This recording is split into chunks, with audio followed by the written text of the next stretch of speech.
sound like to begin a journey, like I have my own little Golos, starting off in Buffalo, New York, looking and going back to Buffalo, New York, and was involved in Kiros. Always had a tefillah that I should be. Came there, I asked the Jews why the way to Australia.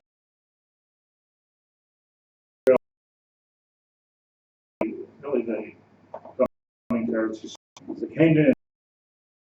It seems to me that is that we were court-martialed. At that point, we weren't democratic.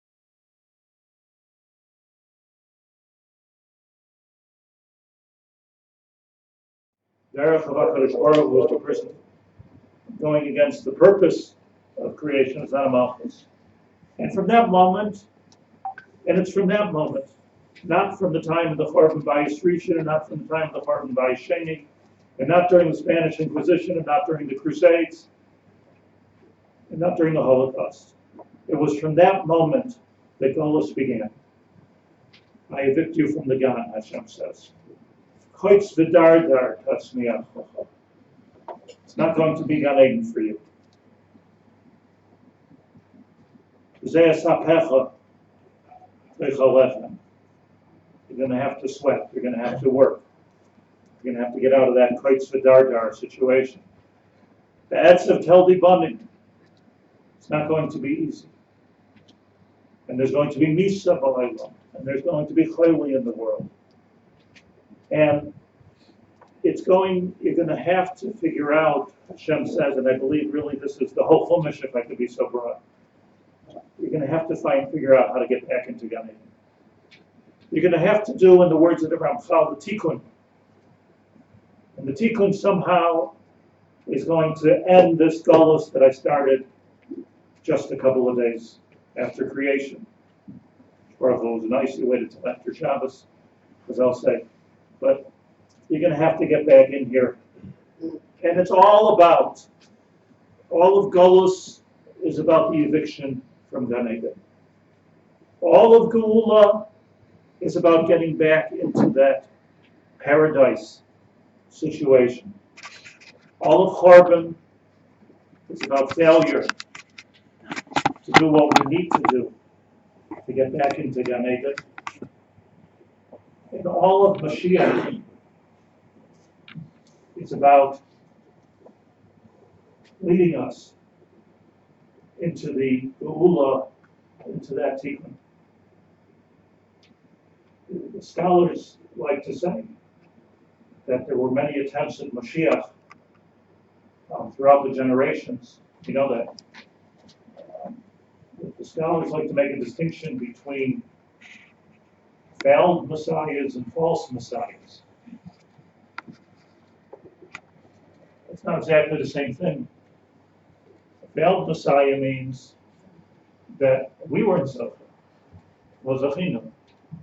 Could be Moshe Rabbeinu was a failed messiah.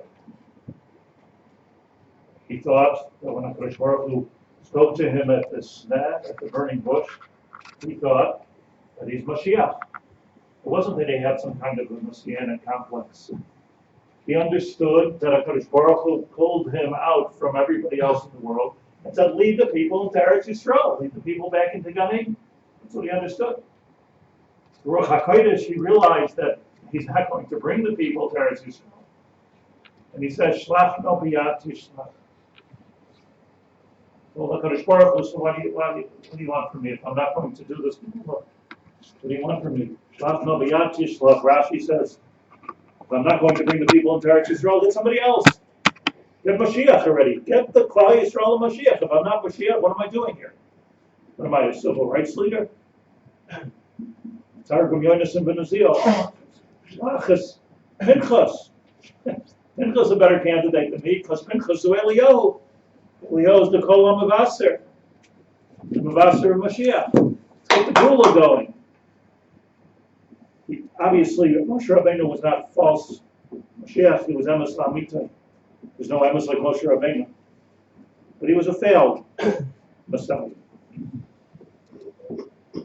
Avraham, Yitzchak, Yaakov before them Noach, before them, even Lemach. There was a number of, we gave many shiurim on the fact that there were a number of possibilities, a number of candidates, a number of chances. But somehow or another, the same disconnect that we did in Gan Eden, we repeated again and again and again.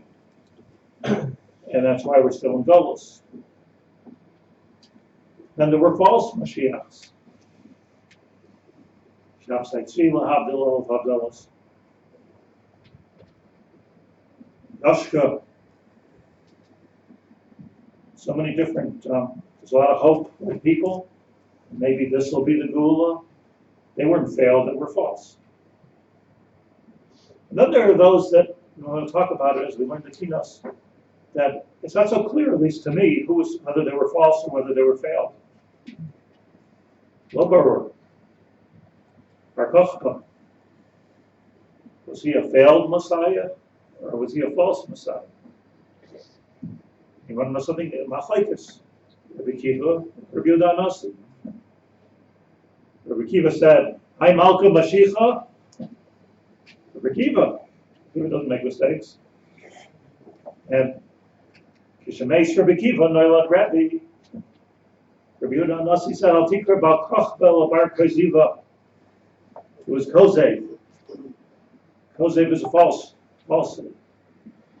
We'll speak about it in a few minutes, but was it a chance? Was it not a chance? We thought it was a chance. The point is that it's all about getting back into the Gan. It's all about getting back into Eretz Yisrael. It's not even about the Beit Shemesh per se, but of course the Beit Shemesh is key to this whole puzzle of getting back into being. And I just want to go to where I began because this is really the key word. Being the Malchus of Hashem.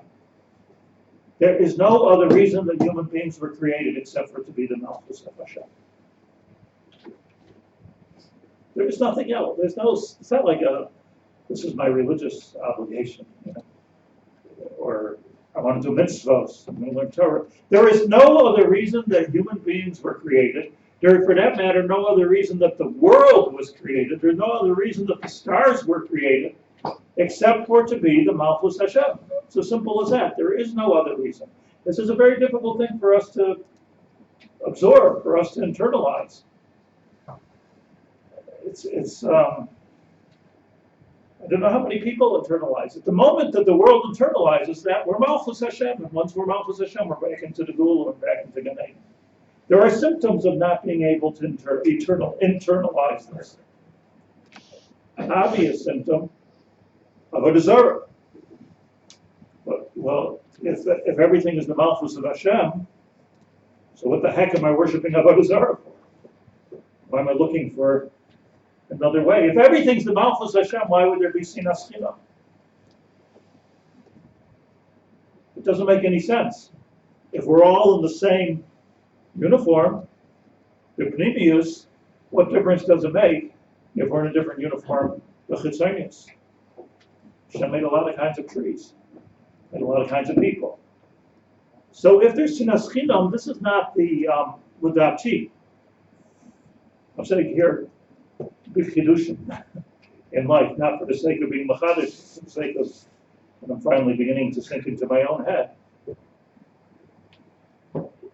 If there's a Malchus of Hashem, so then there is no Sinas Chinam. So Sinas Chinam is not the Goyim of the Beis HaMikdash, the Chorban Beis HaMikdash.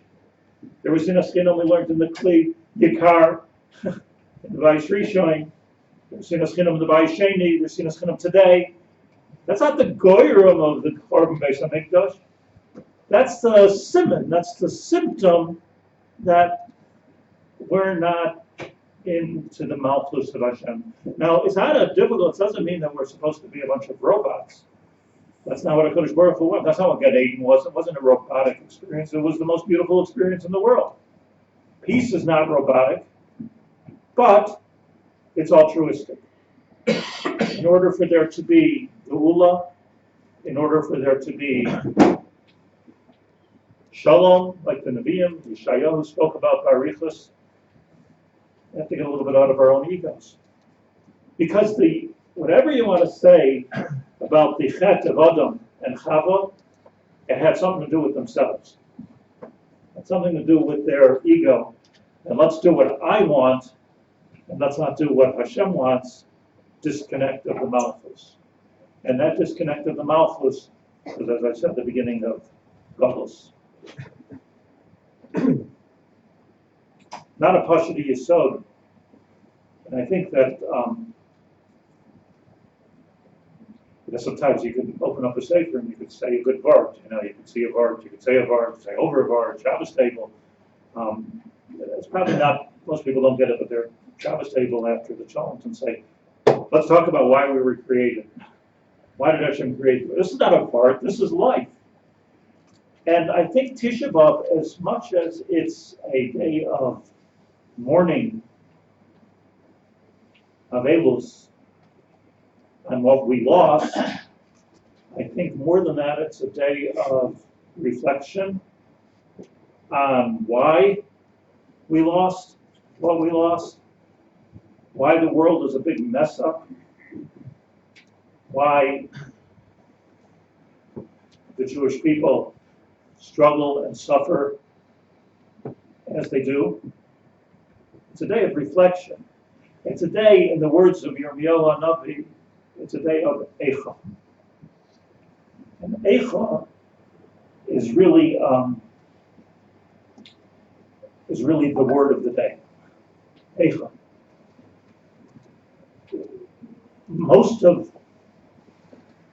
All of Eicha is about Eicha. Most of the Kinos of Rabbi Eliezer HaKaler, who was the Mekoinen Hagadol, some say from the time of the Rishonim, some say from earlier times, Amoraim, some say Tanoim even, who was Eliezer HaKaler. But he's miyusad on Eicha. And it behooves us to take, you can't understand any of this until we understand Eicha. For Soloveitchik Olav Shalom, so he has a theme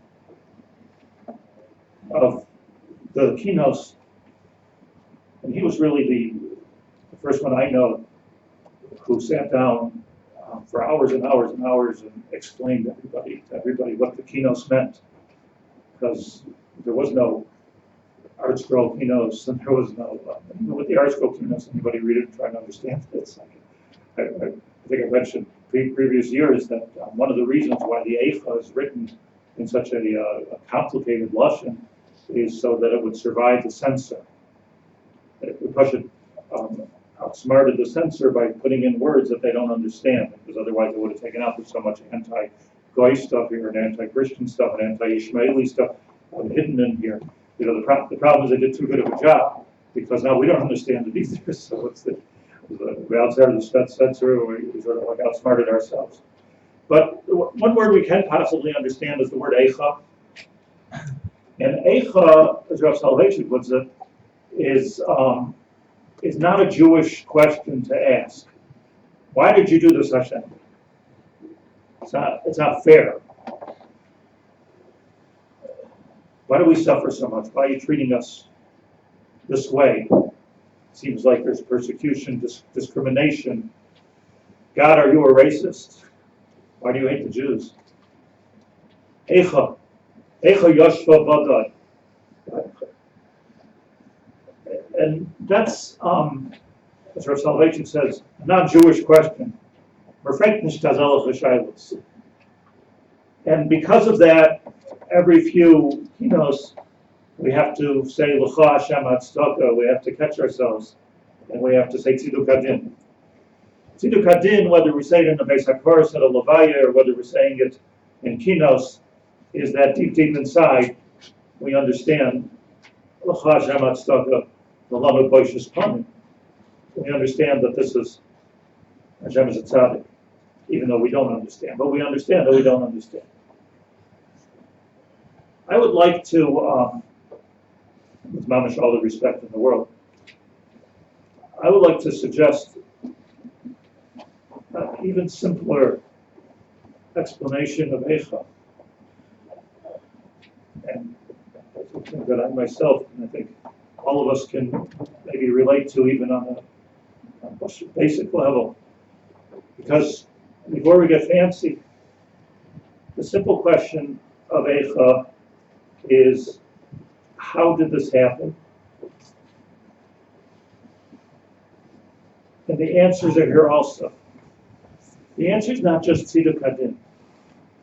Meaning, sometimes a person has to ask themselves, why is this happening to me? Lama zeh asa Hashem. Why did Hashem do this? Why did this happen? Al maha ha'aretz. Sometimes a person has to ask themselves, as Chazal did, and as the Nevi'im did, and as Kehillas Shivtei Yeshurun did through all the times in history, Eicha, why did this happen? But not to leave it as a philosophical quandary to HaKadosh Baruch Hu, why are you doing this? You must have a reason. That's not the pshat. The pshat is, Eicha, why did this happen? Okay, let's do this. Let's sit on the floor. Let's reflect on what happened. And let's make a cheshbon hanefesh. And in the cheshbon hanefesh, everybody here, everybody in Klal Yisrael, Bnei Yisrael, and for that matter, everyone in the world could say, it's true the reason there was a Charbon Beis Hamikdash Rishon is because the Bavlim were a bunch of Mamzerim. It's true there was a Charbon Bayis Sheni, because after all, the Romans were Bnei Esav. They always hated us. And it's true there was a Holocaust. Why? Because the Nazis were from Amalek. Amalek are bad, bad people. And it's true that we're struggling even today with terrorism from Arabs, terrorists, torturing us because they're all screwed up in their heads. They're all crazy. They're all on a suicide cult. And all that is true. But that's how we live. But then there's the question of Eicha. Eicha means, okay, but is there anything that we did that possibly has caused the Charbon Bayis Rishon and the Bayis Sheni? Is there anything that we did? It's a big, big issue in the world of therapy to blame the victim. We're the victim. But maybe at some point in therapy, I always say to people, a lot of people, unfortunately, have a fact of life. People get divorced. Terrible. And then they get married again. And then sometimes they get divorced again. And sometimes 3 times or 4 times. Baruch Hashem, not usually that way. But I say to people same reason, same thing wrong first time was second time, third time, fourth time. Doesn't mean somebody did something wrong. But there's something here that's making you choose wrong, yes? Something here is making you make a mistake. Eicha. Now, can't make the mistake over and over again because we don't want to blame the victim. So we don't. I'll tell you something else, a therapeutic thing that I once heard somebody say. Somebody said that they had a pretty serious psychological personality disorder. And they understood that they had a disorder. And they saw things as many personality disorder people do. They saw things in a very skewed way, a very strange way, didn't really see things for what they were. So there were positive things, they took them as negative. Somebody did some chesed for them, they took it as they were doing, like they were killing them. Never saw their own chesaron. And I once said to somebody, I said, because I'm not a therapist, and I don't really know what I'm doing. But I once said to somebody, you're in complete denial. Complete denial. And this woman said to me, don't take away my denial, I need it to live. Wow. It's so MS. Who can live with MS all the time? Does also Mashiach and Bar Kochba. Also could be. But the point is that ultimately, in order to do the Geula, we can't be in a state of denial, but rather we have to be in a state of Cheshbon HaNefesh. When there's Cheshbon HaNefesh, the Arizal says, when a person makes a Cheshbon HaNefesh,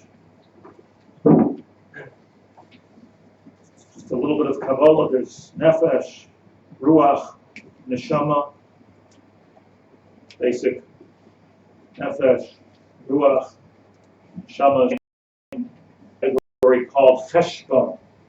Cheshbon HaNefesh. Nefesh, Neshama. Cheshbon is exactly where the Nefesh touches the Ruach. Vayomru HaMoshlech, Umadu Avera Ivara, Kisila Kol Avira. They applauded and our knees became weak. They applauded and we went down in value. Now the key word here is Shavas. Suddenly, Shavas, we were corrupt.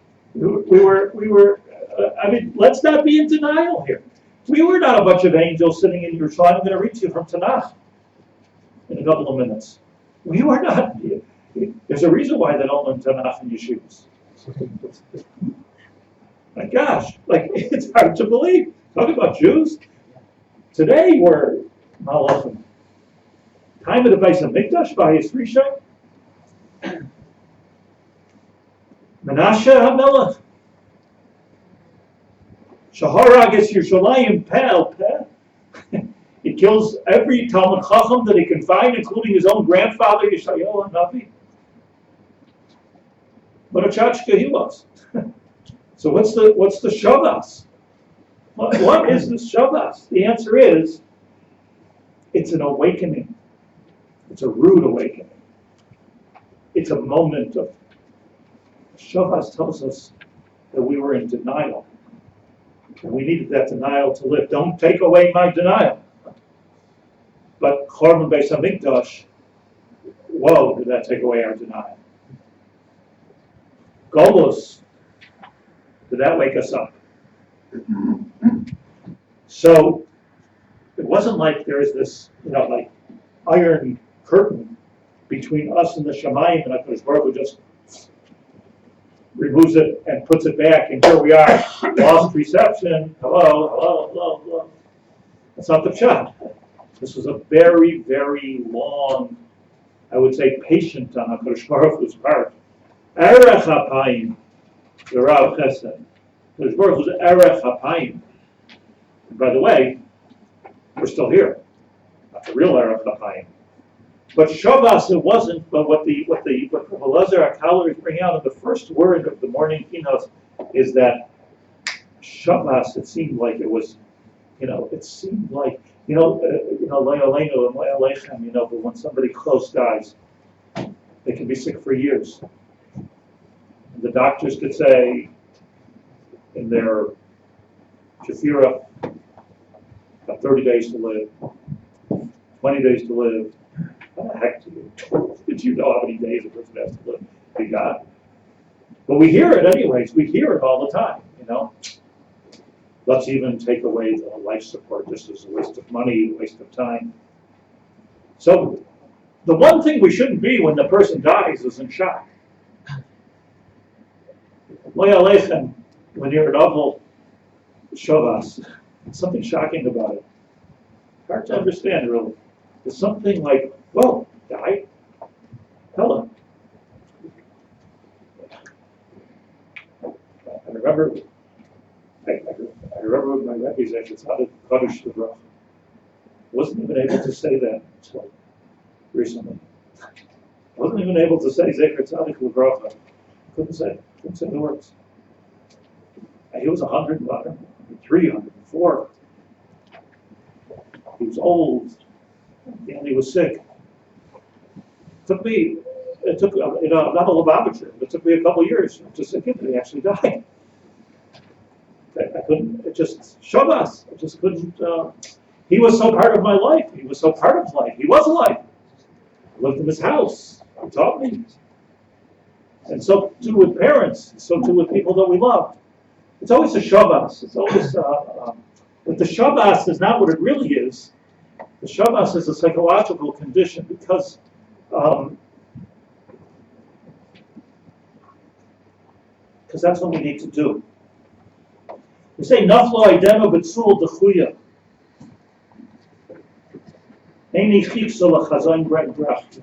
And now we fell down, and we're looking always towards the Nevuah of Ben Brachi's heart, Ben Brachi, right?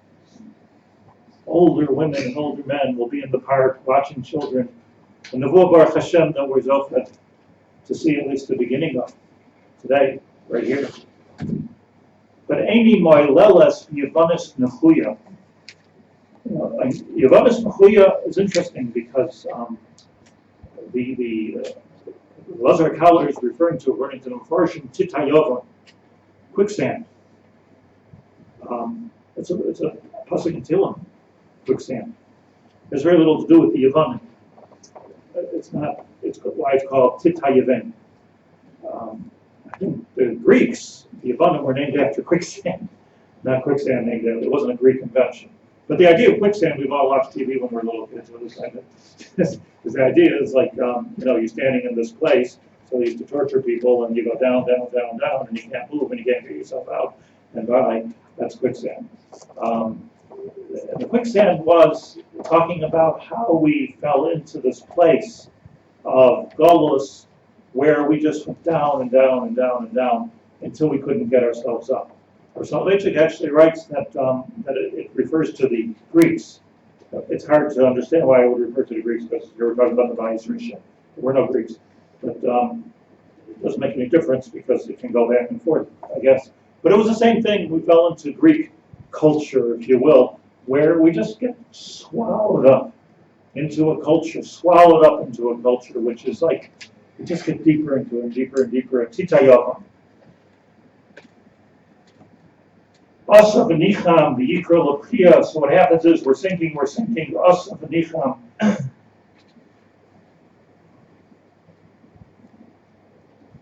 HaKadosh Baruch Hu Asa brought the Chorban, v'nicham, and he had charat on the Chorban. V'yikra l'pchia, and he called for us to cry. V'nam, and therefore he cries and we cry. Alela nibotia. So here we are. And here in this next paragraph, I want to share something with you which I believe is very deep. We left Yerushalayim during the Pardes Project. Golus, we didn't know from Golus. We were there from the times of Yeshua ben Nun. We knew a lot of stories, but we didn't know from Golus. We had our home, we had our Yisrael. Lahavdil, India. Indians have India, Africans have Africa. We had our Yisrael, Lahavdil. We didn't know from Golus. Who gets thrown out of their country? Who gets thrown out of their country? But we got thrown out of our country. Babylonians, Hastian, they threw us out of our country. And we went out in mass. Millions died, millions traveled. Until we went north towards Bavel, as everybody knows, which is probably today's Iraq, those cities. We went to Bavel and we stopped al Nahar al Pnei Pras, the Euphrates. Where's Pras in the Chumash? Gan Eden. Okay, we're in Gan Eden. I've seen pictures of Nahar Pras, the Euphrates, the Tigris. Wow. We should have shown just so we should be able to take a ride over there and chill out on the Tigris and the Euphrates. Like Mamish Gan Eden, you could see it, Somebody showed me on, what's that called? The Google Earth, yeah, somebody showed me the Tigris and the Euphrates because I wanted to see, like, what, I know Gan Eden's around there. There's 4 rivers that come out, I want to see what it looks like. Looks like Gan Eden. So here we are, we left Eretz Yisrael, but at least we're getting towards Medina Sayyam, we're getting towards the Nahar Pras. So Nahar Pras, al Pnei Pras, Nukatsu Chasideha. If you look at the map and you see what it is to travel from Yerushalayim to the Euphrates, you're traveling through a huge desert. They didn't have mud. They didn't have a bear Miriam. They didn't have sloth. They were thirsty. And when we came to the Euphrates, I don't know how they even lived, and probably many of them didn't. But when we came to the Euphrates and we saw water and flowing rivers and the Makom of Gan Eden and coming to Bavel of Bnei Pras, we all bowed down to the water and we drank. And it was not healthy water. And Nupatsu Chasidam, that's ultimate. It wasn't right, it was polluted. Some say it was polluted from war, blood. Some say it was times that the Euphrates, I looked into this, the Euphrates turned salty. Sometimes it's fresh, sometimes it's salty. Depends on how the rivers flow at that time. But what happened was it wasn't good then. And now Bnei Pras, Nupatsu Chasidam, we all exploded and died. We lost thousands and thousands of Chasidei Yisrael. What did we think? And this is the deep part. Here we come to Pras. We slipped back into our denial mode. And then that didn't work out well. And Palge Suv Zachra, and we remembered the Kriyas Yamsuf. Palge Suv Zachra, Yamsuf. Palge, splitting, Suf of the Yamsuf, Zachra, we remembered. When? It says here by Nahar Pras, when the Babylonians were digging, Aru ad hayisoidba, by Yisrishan, by Yishanim, Aru ad hayisoidba. How does Kriyas Yamsuf get into this? And I'll tell you a very important yesod. Pshat. Hashem created the world for the purposes we explained. As little we could understand, he wanted a malchus in this world. The world, when Hashem created it, was Mayim. Mayim elyonim, Mayim taftonim. It says in Bereshis, Mayim, that was like the first Bri after that came by Hior. But Toyu Vavoyu is Nikra Mayim. Toyu Vavoyu is Mayim. Vayadel Alekim ben Mayim lamayim. First step of creation, the HaKadosh Baruch Hu divided the Mayim Elyonim and the Mayim Taftonim. The Shamayim is called Shamayim, as Rashi says, Ki Shamayim. Mayim is the beginning of creation. Adam was miscalculated. HaKadosh Baruch Hu created from this Mayim, Vayavdel ben Ha'oretz lahamayim. He created earth. He gave us a place to live. Hamechin mitzad gover, roika ha'oretz al hamayim. Here we are with the divisions that we need to be able to live, to be able to walk, to be able to eat, to be able to plant, to be able to hunt, to be able to do business.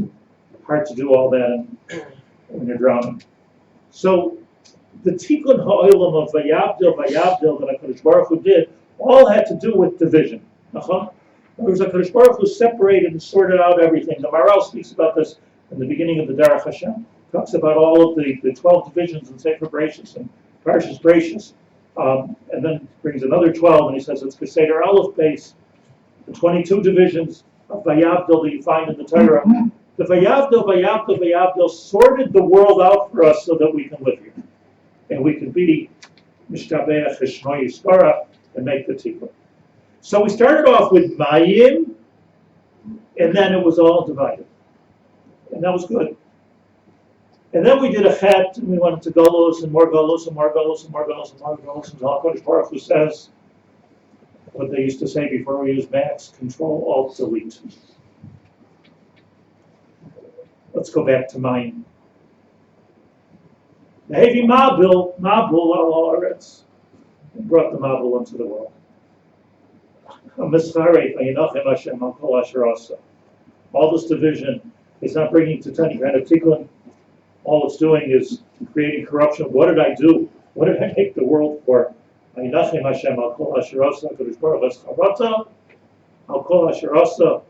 everything that he made, and then put the world back to Mayim, which is Toyu Vavayu. He created left Noah. In his mercy, he left civilization to be reborn again. I want to go creating it again. He left Noah. The whole world comes from Noah. Sons. Noah married Nama. So it wasn't just Noah, it was his wife. A descendant of Cain, a descendant of Heber. Shas. And the world was created again. And they found land again. And maybe Noah should have been the Mashiach. But no, Asar Daris, Noach LaAvram. And then the world was corrupt again. Ad Sheba Avraham, Hitel Schar Kulam. And Avram said, Avram Avinu, what makes him so special? Yedid Hashem. Mali Yedidi Koi, Hashem says. Yedid Hashem, calls him Yedid. Why is he Yedid? Yedid is Yad, Yad, Koach. My hand, Hashem says, and your hand can come together. Yedid. Avram, Yedidi. Two hands can come together. We can rebuild the world. It'll take time. It's a Avraham, it's a Yitzchak, it's a Yaakov. But there's a bris bein Absarim, all kinds of things. When we came to Kriyas Yamsuf, and we said the Shira, Micha Moicha Be'elim Hashem, when we said the Shira, the pshat in the Shira is that we came back to a place of Tikkun. Look what happened by the Shira. The Mayim stepped aside once again, it did in the Kriyas Ha'olam, and it created a makom for Tikkun. Palgei Suf Zachra. We knew that we have to take utter destruction and make Seder to it. We thought Nahar Pros. And here, Mayim.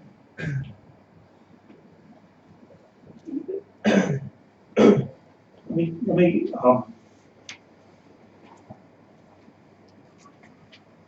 Mayim v'sasayin Mayim HaYeshua. Mayim is the biggest bracha in the world, and Mayim is the biggest klala in the world. We daven Geshem, we say the bracha, the klala.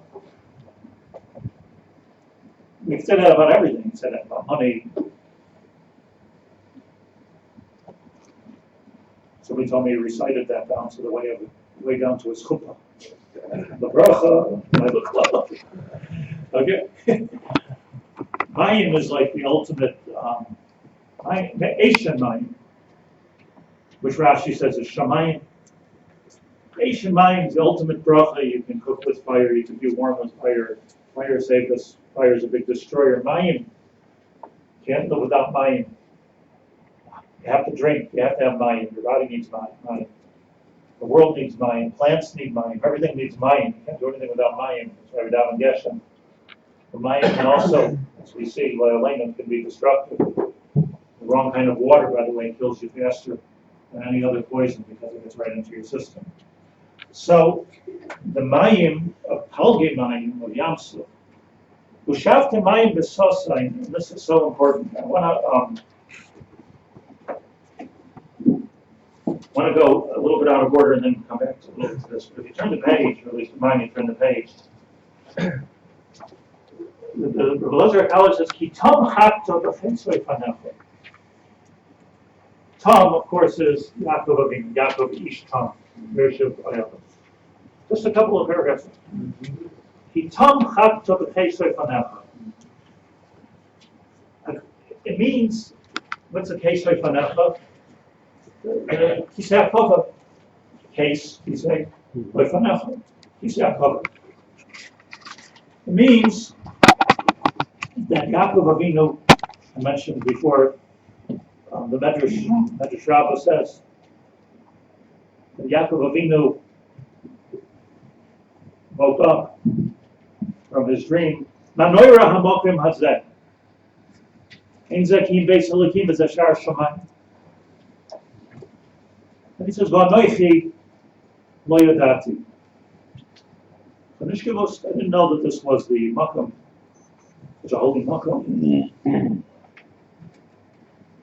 Chazal say that when Yaakov Avinu in his dream, he saw the sulam.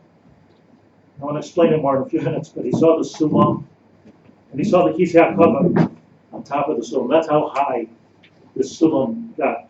Again, in Kabbalistic terms, you have Atzilus, Bria, Yetzira, Asiya, Forei Lamois, and Yaakov Avinu was able to climb in his dream, in his nevuah, all the way out of the world of Asiya, that's the world that we live in, all the way out of the world of Yetzira, that's the world of Malachim, Malachi Hashem, Oilim, V'yardim Bai, all the way up to the world of Bria. And there, in the world of Bria, you saw the Kisei HaKavod. That's the where the Neshamas are, Oilim HaNeshamas. The Pshat in the Kisei HaKavod, say Chazal, astonishingly, it wouldn't be so astonishing, it would be almost, as I said before, a good verse, but it's so beautiful. He saw the Kisei HaKavod, he saw not just the Kisei HaKavod, but he saw Chakuk al Kisei HaKavod was the Shem Avraham. First he said, Manoira Hamokim Hazam, I'm afraid to approach this place. Then he saw the Shem of Avraham, Chakuk al Kisei HaKavod, that's my grandfather. And he went closer to the Kisei HaKavod, said Chazal. Not just Rabbi. Went closer, he was able to see in a little bit smaller letters, Shem Yitzchak. He went even closer. And then Givaldi went so close to the Kisei HaKavod that he saw his own name. Chokuk on the Kisei HaKavod.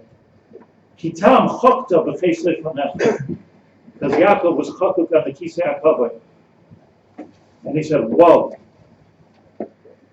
I know this is a holy place because I see Abraham and Yitzchak here. I know this is a holy place because I'm in the world of Bria. I know this is a holy place because this is the top of the ladder. But that I'm on that place, lo yadati. That I didn't know. That my name should be Chakuk on the Kisei HaKavod. Zeh lo yadati. So Medrash says Pshat in the. What does it mean?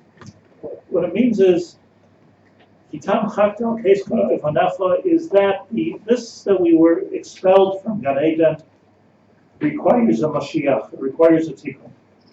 The Tikkun of the Geula came through Avram Avinu because he went against the entire world, against his own nature, to discover HaKadosh Baruch Hu. Okay, I see a man in the sleep, and Yidid, Yad B'Yad. Okay, Avram Avinu is making the Tikkun. Yitzchak is carrying out the Tikkun, and Yaakov in this dream saw that I'm the one who's going to have Mitasi Shlema. I'm the one who has to create a Bnei Yisroel, Bnei Yaakov, which is going to bring the Geula into this world. Rabbi said that means us. We are the Bnei Yisroel. It was during that dream that Bnei Yisroel became Bnei Yisroel and Eretz Yisroel became Eretz Yisroel. It was at that dream that there was a paradigm shift. Avram Avinu, everybody says, was the first Jew. It's not true. He might have been a monotheist. Avram Avinu, many people claim Avram Avinu. Yitzchak, many people claim Yitzchak. Yaakov was ours. Bnei Yisrael, Mitasa Shlema. Yaakov Avinu, this family, which is us, is going to be doing the Tikkun. So you want to understand the Pshat in being the chosen people. Being the chosen people means that the chet of Adam and Chava that was done in Gan Eden will be Mesukan through Bnei Yisrael. That was the dream. You know, Parshas Vayetze, just look at that for a minute. Vayachavon. Yaakov Avinu comes out of Beersheba, he's going towards Choron. Vayikach me'avnei hamokim vayosem rashoi. So this is such an important part of the story. I'm going to tell you why it's such an important part of the story. Take stones, who cares what it is? What if he had like a blow-up pillow? The whole story wouldn't have to be. It's talking about the Avnei Hamokim. Rashi says, Yud Beis Avonim. This was the tribes of Israel. And for this dream to come true, the 12 stones have to become one. We're here to make a tikkun. We're here to get back into Gan Eden. We're here to do a Geula. We're here to make peace in the world. 12 stones have to become one.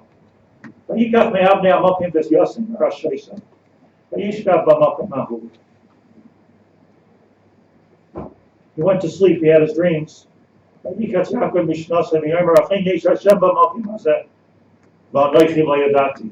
Medrash explains.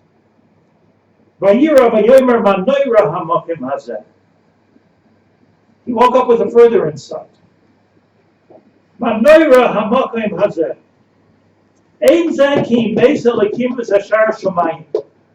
Right here in this place is going to be the Beis HaMikdash. Is that gewaldig? Isn't it? I don't want to state the obvious, but halay davar that here we are,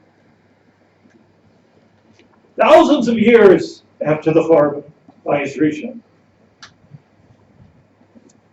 thousands of years after Yaakov Avinu, and there's probably nothing that occupies the news more than Hamakim Hazeh. To this place that Yaakov Avinu put down his head. Har HaBayis. During the 9 days. Halay davar. Forget about it. There's antiquities in Kiryat Gat and in Afghanistan. No. Har HaBayis. I'm not a poistic to say, yeah, go, not go. No. I know one thing about Har HaBayis. I don't want to see it become a minion factory. But unbelievable. It's not just in the news, but it's in all the United Nations. The kings and the prime ministers and the presidents of the world have nothing else to talk about except a couple of acres of land called the Har HaBayis. Why? Because Yaakov Avinu said, this is not just a place that I pitched a tent and I took a stone. That's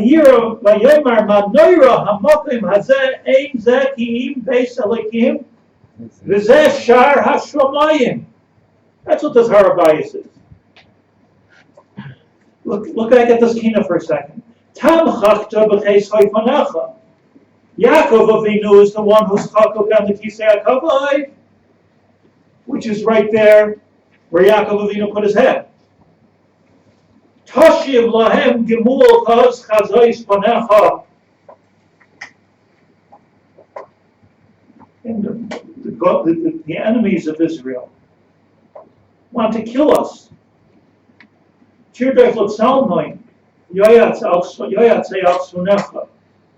want to kill us because they want to take over that makom. Why should Yaakov Avinu be chakok al kisei hakavod and not us? I don't recommend this, and I don't even want to tell you why I came to this. But if you look at like the Christian websites, they're all talking about the Har HaBayis. Whoa, this is big, they say.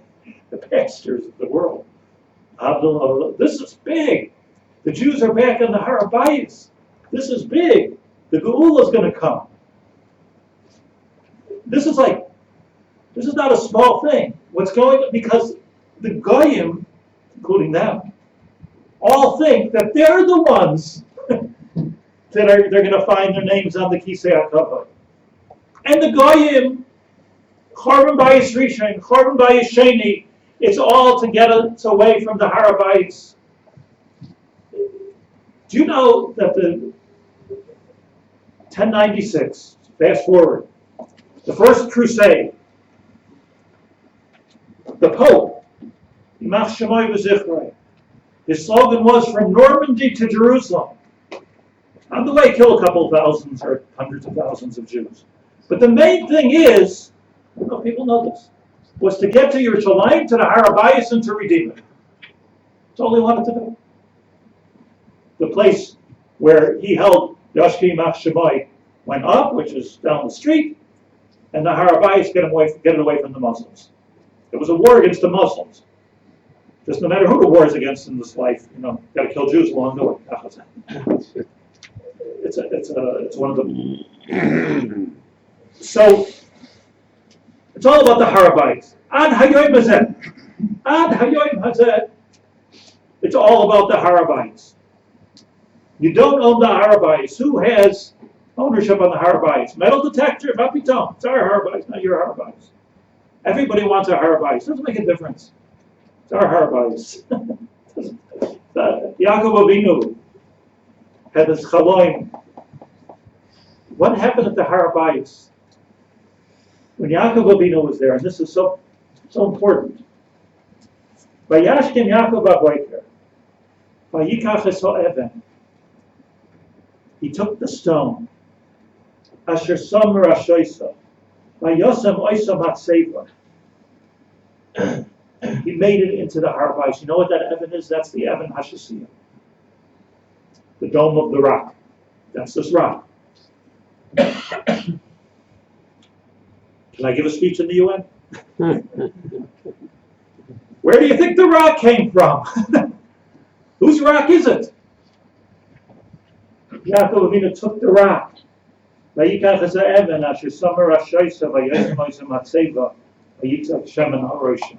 He says this is Vayikra Shem Hamokim Ahu Beis El.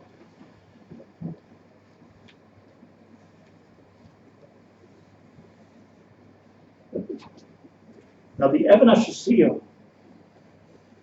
the importance of this particular spot is that from here, say Chazal, Hushasas, Kol Ha'olam Kula. The Brias Ha'olam as it was started at this spot. So Yaakov Avinu hit the jackpot. He put his head down. There was no rock. He took the rock. On the place, which would today be on Harabais, and he put his head down there, and that's where he had this unbelievable nevuah about how to make the tikkun for Klal Yisrael. It started out with 12 stones. Started off as 12 stones. Took the rock. 12 stones, Klal Yisrael. Now, this is the makom of the Bria. Significance? The significance of being the makom of the Bria and the Harabayis being the makom of the Bria and the Evan HaShasiyah being the makom of the Bria is that this is the cornerstone and the fountainhead of the entire world. Chazal say Sanhedrin Ayin Zayin and Yoma. Chazal say that the Evan HaShasiyah is Molei Mayim. How was the world created? First, Mayim. Evan HaShasiyah, another shot, is not only Hushasa Kol Ha'olam Kulai, Aval Mimena Hushasas Mayim, says the Gemara. From there will come out water. And Chazal predict, as much as they explain that, you go to the old city and you see the Gichon and you see the Mei HaShiloach. These are not independent streams of water that came from nowhere. I'm sorry I didn't bring it to you. There's a diagram that the archaeologists made, how they show that all the water comes from all under the Harabais. In other words, the well that's under the Harabais pushes us the Gichon. Chizkiyahu came along, the Shas, the Sosam, Megichon. The Megichon went out of Yerushalayim. And what you see now outside of the old city, which is dry and arid, used to be green and fruitful. But Chizkiyahu was Sosam Megichon. The Obak Hadavar says the Arizal, like Chacham didn't like it. Not just like what are you ruining Yerushalayim for? Chizkiyahu was like a Mashiach. Was a Mashiach. So for Chizkiyahu is Mashiach. But if you're Mashiach, says the Arizal, why are you being soising the Megichon? The Megichon is water, which comes from the Evan HaShasiyah, which comes from the Harabayis. And Mimenu Hushasas, Mayim L'chol Ha'olam Kulai. From there, water has to go out to everywhere. This is not messianic of you, Chizkiyahu, to be Sosam Megichon. It might be strategic, but it's not messianic. And Chazal didn't like it. The Chachamim, Michu by Chacham. They didn't like it. This is the wrong direction. You're going the wrong direction. I said on Yudayim B'Tammuz, Shivasar B'Tammuz, the problem that one of the things that we're mourning about on Shivasar B'Tammuz is that the walls of Yerushalayim were breached. But we're also davening the Pardes Project of Yerushalayim, that the walls of Yerushalayim should be breached. You only have walls. You only have walls when there's war. You don't need walls if there's no war. You only have a separation fence because the Mashiach is not here. Pardes Project of Yerushalayim. Uvo sham kol hagoyim. Okay, we'll have Gedarim. There's Gedarim. That's what the Mishnah Midah says. So the stone that Yaakov Avinu put, which started off being, as you say, Yud Beis Avonim, and turned into Even Achas, was the Even HaShasiyah, and that was holding back the Mayim. Do you know, the Chazal say, Chazal say that when the Gula is about to happen, before Mashiach comes, then the Mayim is going to be oila from the Even HaShasiyah. And you also know that it is a fact that there's a water problem on Harav. And the water problem is, this is a fact. The fact is that the water keeps coming, and the Arabs have brought every kind of plumber and archaeologist and everybody to try to stop the water from rising, and they can't get the water to stop rising, and gets the rugs all messed up, and everything's all messed up. This is Mamish Zman HaMashiach, where the Mayim is oila, Kedivrei Chazal, Mamish Kedivrei Chazal. Just a simon, and maybe they intuitively know that they're supposed to try to stop this water. I'm not speaking politics, I'm speaking Chazal. Chazal Mefurish, that the Mayim is oila from the Even HaShasiyah, because that's where the Mayim is. And V'yimalei say Chazal, that's Hagichayim, that's Hasheloyach, and it's going to be flowing, and there's going to be Simchas Beis HaShoyeva Ushaftem Mayim B'sasay Mimaynei HaYeshua Zu Even HaShasiyah. It's like, I don't know if we understand what's going on here. Everybody's talking about this Yaakov Avinu's pillow. Yaakov in his Chaloim also saw that Malachi Elokim Oilim v'Yarden Ba. There's an Aliyah, there's a Yerida, there's a Galus, there's Galus Bavel, there's Galus Yavan. It's called Zedoim. He saw the Malachim Oilim v'Yarden Ba. If you look at the Medrash Eicha Rabbah, he saw the Holocaust. He saw everything. And he said, when he woke up, he says, "What a mission of tikkun you're giving me, Hashem. Just stay with me. Ushmarani b'derech hazeh asher anaychi oilech." The words, Shmarani. Shmarani b'derech hazeh asher anaychi. This is going to be a long trip. It's going to be a long golos. Stay with me.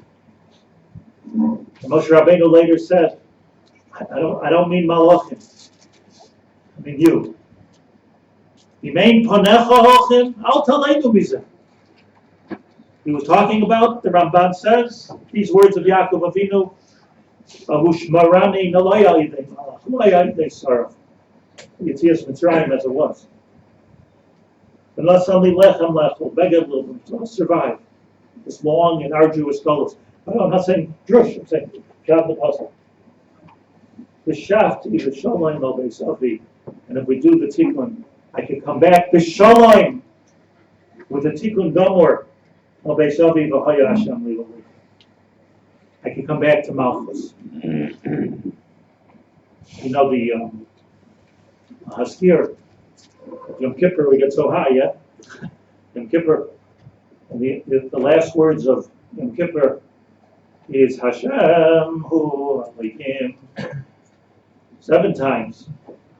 And if you look at the cover pirush you have on the bottom of your matzah, it goes down Zion Rakim. This is creating Malchus back into this world. So we could say Hashem Hu Alikim 7 times.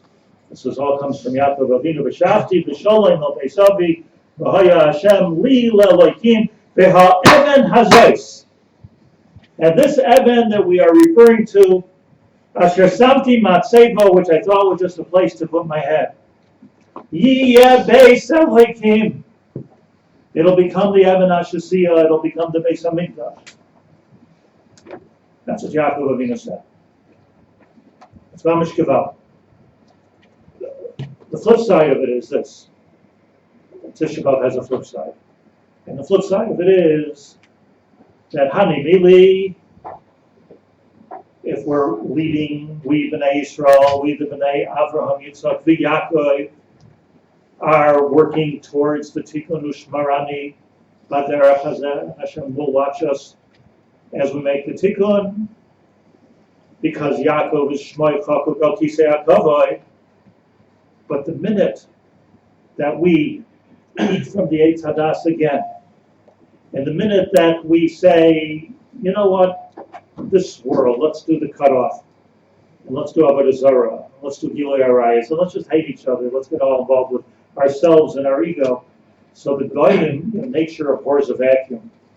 Hashem's nature abhors a vacuum. The Goyim say, you know what, let's get quick while there's a Hester Panim. Let's quick, get our names on the Kisei HaKavod. Do you know what the Goyim want? They don't want to have the rock. They want the Kisei HaKavod. They want to get their name on the Kisei HaKavod. Let the Geula come through us. That's what the Christians say. That's what the Muslims say. That's what everybody says. They're messing up. They're not doing it. So boom goes the denial. And we see Ki tamchat b'chesed fanecha tashiv lahem gmul ka'oz chazois panecha. Going want to destroy us? Tashiv lahem gmul. We're asking. Take it for revenge. Don't let them do it. Keis ka'oz chazois panecha. Tirdoif l'tzelming ha'yitzeil tzpanecha.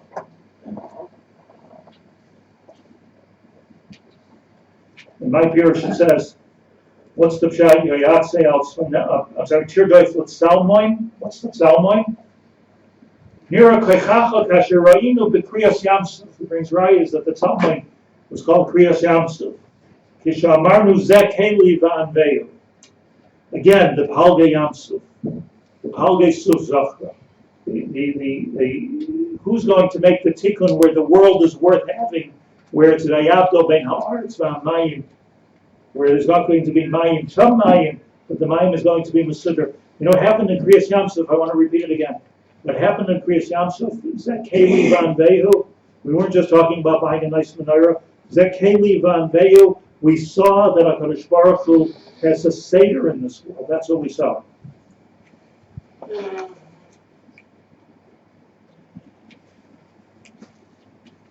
I know it's 10:30 and I only covered one keynote. A little bit covered.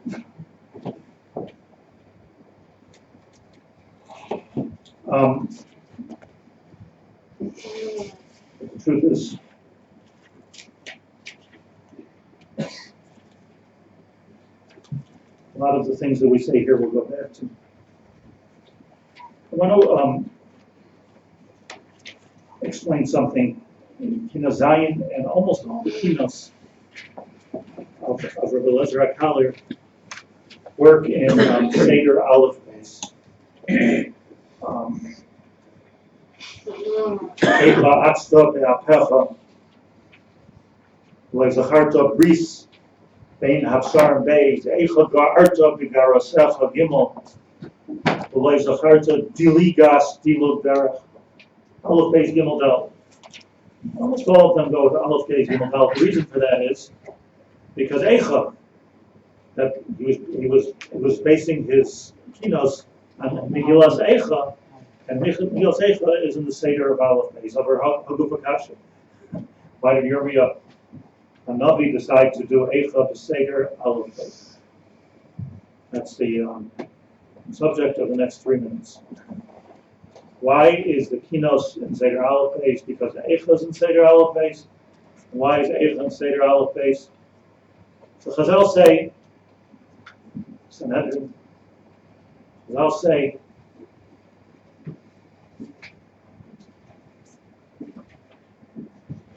Rav Kuf Dalet Amar Aleph. Amar Rabba Amar Rav Yechon, Mipnei Laku Ba'aleph Beis, Alpha Beisa, Mipnei Shavarnu, Alatarish Nitna Alphabet. Aleph Beis.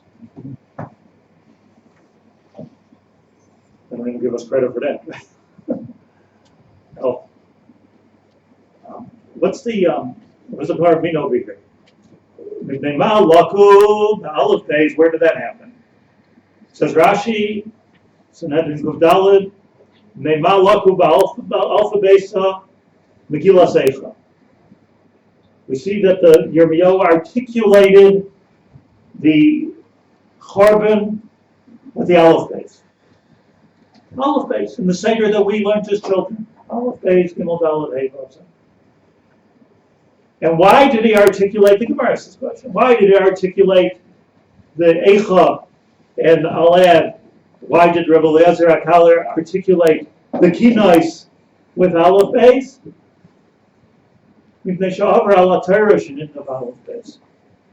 Okay. How else is the Torah supposed to be given exactly? The Torah is given by Aleph base.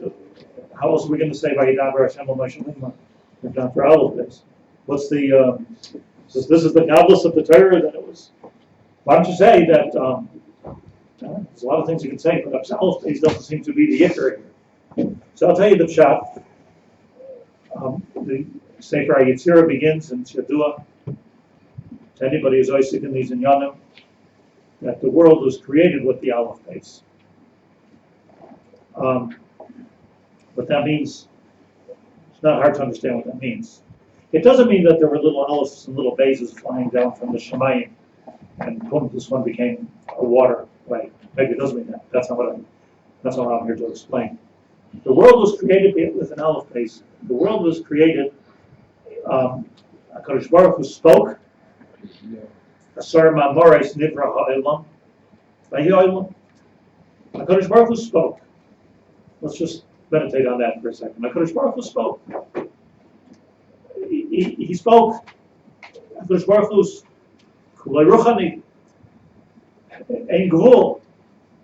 There's no way to put into a word or into a mareh HaKadosh Baruch Hu or anything about him. So he spoke. What he spoke was, he took something which is impossible to contain, the world of Shemayim, and he puts it into a place. The beginning of the physical articulation of the spirituality of HaKadosh Baruch Hu is Aleph, Beis, Gimel, Aleph. This is called in the world of Kaballah Tzimtzum. This is the Soidat Tzimtzum. Soidat Tzimtzum means, however you want to argue about it, Kula Almos Soidat Tzimtzum means taking something which can't fit into a keli, and you're being mitzamtzim it into a keli. That keli is called Aleph base. They look at it as not bases falling into the earth or mems falling down creating mayim. Look at it as building blocks, just like the letters are building blocks of a word, and for that matter, the letters themselves contain building blocks. Like an aleph is a vav and two yuds, Shem Hashem. Everything is building blocks. Look at it as building blocks of the beginning of the Seder of Gashmius. So the world was created, says the Sefer HaYetzirah, ba'oisi ois ha'aleph base. So says the Sefer HaYetzirah. If you learn the Svarim of Rav Kook Alav Shalom Nisi, he starts off his Oyros by saying, Kol olam kulei molei oisios. All he sees is oisios. The holy man. He sees the oisios. Artists started to draw this concept, and it always looks ridiculous to me. It's not so all of a sudden, the shleimus of the Bria is Torah. So not only was the Bria So'ilam Ba'asar Ma'amaresh Nivra Elam, but came the Torah. The Torah, all of a sudden, is given Aleph, Beis, Gimel, Dalet. These oisios came into their total perfection, into their ultimate tikkun, and they came in the words of Vayidaber Hashem al Moshe, Tzavos B'nai Yisrael. And don't kill people. Hashem, don't hate people. Don't be jealous of people. All of a sudden, the Torah was nidna. Isius. There was Isius, there was an articulation, there was Gashmius. And this is what it means that Moshe Rabbeinu went up to the Shamayim. He reached the world of Bria. And the Malachim said, Mali Yeludisha. So he told him, you have no shaykhus with Leisirtza, no shaykhus with Leisina. You have no shaykhus with Isius. You're in a place of Shamayim. You're in a place of Yitzira. I'm the one in the world of Asiya here. I'm the one in the world, because Baruch created this world with Isius. And that's the Isius of the Torah. So listen to how deep this is. Listen how unbelievable this is to understand the Tachlis HaChaim. HaKadosh Baruch Hu created the world with Isius, and he gave us the instruction manual with the Isius, meaning the Tikkun is coming through the Isius Hashem. Comes Yirmiyahu HaNavi, and he says, explains Rashi in Sanhedrin Kuf Daled, Kivin Shalaku Yisrael, the Isius HaTorah, since we didn't keep the Isius HaTorah, we weren't interested in creating that ultimate perfection. Says the Gemara. So Yirmiyahu had to write the Aleph Beis, had to write Eicha Yashvabata, all in the Seder of Aleph Beis. So Aleph Beis means, if I could put this in my own words in a sentence, Aleph Beis means Gashmius. It means Hashem's Bria coming into this world. It means the Tachlis of this world. The Yitzira of this world is with the Aleph Beis. The Torah is with the Aleph Beis. And if we're over on the Aleph Beis, you get a, that's why you see, the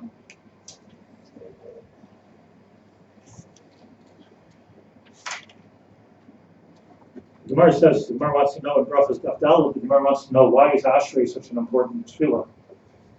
Shoimer Tila LeDavid, Zoifel Olam Haba. Ashrei, what's wrong with the Volotzion? What's up, Ashrei? So the first teretz of the Gemara is, Nation Nitna B'Seder Aleph Beis. That's what the Gemara says. The Gemara says, okay, Seder Aleph Beis, you can do better. There's Tilim, there's Kufyotes, the Tamanya. Aleph, Beis. Okay. Mishum Yesh by Koizeh Chesed. The Gemara says. But you see from the Gemara, just in time, you see from the Gemara that the Seder of Aleph Beis is not just poetic. The Seder of Aleph Beis is the Aleph Beis Gufa. Sometimes I'm saying not just the Aleph Beis, but the Seder of the Aleph Beis. Now, here's the thing. Here's the Gemara says that Tisha B'Av was the beginning of Tisha B'Av was the Meraglim. And what was the chet of the Meraglim? Okay, we all know. Yodua. What was the chet of the Meraglim? Yom Chazal say, Hikdimu Pelayim. Hikdimu Pelayim. A lot of people like that. They get their mouth going before it's in gear with the brain. Dimo Pelayim. It means that they had an agenda, and they spoke the agenda. We don't want to go into Eretz Yisrael. They spoke out their agenda. Okay, must speak. They spoke. The chet should be chet, dibra. Lashon hara. Peh. What's the ayin have to do with it? What's the Chazal know? Ikdimu Pelayim. After they spoke, everything they saw fit in. You're about Musar. Isn't this true of everything? Everything you speak, once you say something, now cognitive dissonance, you have to have everything fit in. Whoa, those grapes. Could have looked at the grapes and say, whoa, what grapes? Eretz Yisrael, that's so big. Look at the kind of nutrition they have over there. That people are giants. No, they're going to kill us.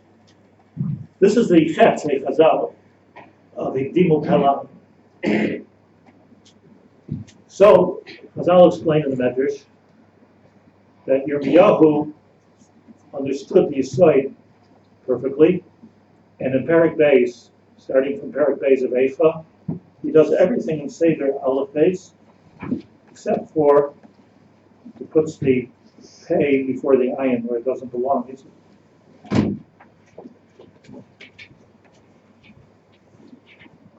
wild. Starts off. Eicha yoyiv ba'akoy, aleph, beis, bila, Hashem, loichama, yimel, dalad, hey, vav. Then it comes to samech, sofku alayach kapayim, we just learned the Kinos relating to that. They clapped hands over the fact, kolay fridera, that we weren't, that we lost Yerushalayim. Samech, what should be the next letter? After Samech comes ayin. Patsu alayach pm kolay vayim. Unbelievable. The next pasuk, Asa Hashem Asher Zama. So Yirmiyahu, in his Chachma, in his Nevuah, in his Ruach HaKodesh, he was Maktim Pelayin. We're talking about here the Maktim Pelayin. So, and this is true, by the way, in Kinos, Tess, and in most of the Kinos, in Eicha Zayin, Eicha Atzta Ba'apecha. So the Rabbi Haber goes with the first parak of Eicha. And then on the next ones of Eicha, he goes with the second and the third and the fourth parak of Eicha, and in each one of them he's Maktim Pel Ayin. We'll see. It's just a Kaballah thing that many people don't notice. Maktim Pel Ayin. But this is not, again, I'm not trying to say you're a good part. Cool. And the ayin are backwards. Maktim Pel Ayin is not just a cognitive dissonance, a psychological defect, where we see something and then we make or rather we say something. And then, my father always used to say, when I was a kid, he used to say, lying is very expensive, because once you lie, now you're going to make everything fit in afterwards. Okay, so since he told me that, I'm a cheapskate, I try not to lie. He used to also say you have to have a good memory if you lie. But if you're telling the truth, you see something. Like Aegis, you see something, your ayin roya, and then you go to the basin, and you say what you see. Seeing is believing. You report with your pet what you see. That's not what the Meraglim did. They were maktim pet la'ayin. Report first, see later. What happens? You make everything, you see everything krum. You see everything backwards. You see everything upside down. How many of us see everything upside down? It's a disease to see everything upside down. You see everything negative when it's positive. That's maktim pela. It's got to work. It's got to work. Otherwise, I'm lying. So now you have to support me. But it's not just. This is not just like a good idea. Don't lie. Don't be one of the Meraglim. This caused Tisha B'Av. There was a bechiyah shochinam. Why? Because there's a seder la'olam. The world was created with seder aleph beis. It's not just the aleph beis, but like we learned in Cheder, aleph beis, gimel daled hey vav zayin ches tes. That's how the world was created in order. And the ayin comes before the pei, Rabbi said. The Rebbe wasn't wrong. And Yirmiyahu didn't miss this. He didn't get mixed up. Well, he's saying that we were makalkal the seder of the aleph beis, but we can be so good at this. We can be so good at this, such experts. We can even find out where in the aleph beis we messed up. And it wasn't that he was maktim the daled l'gimel or the ches l'zayin. It was that he was maktim the pela ayin, where the Meraglim that because then it's an oilam sheker, and if it's an oilam sheker, there's no malchus. There can't be malchus with an oilam sheker. Can't be. So this is the yisoid and the soid of the oisius of Eicha and the oisius of the of Zion. Let's do this. Let's just say Vav and Zion together. Shabbos ceremony.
We move along to Kinos.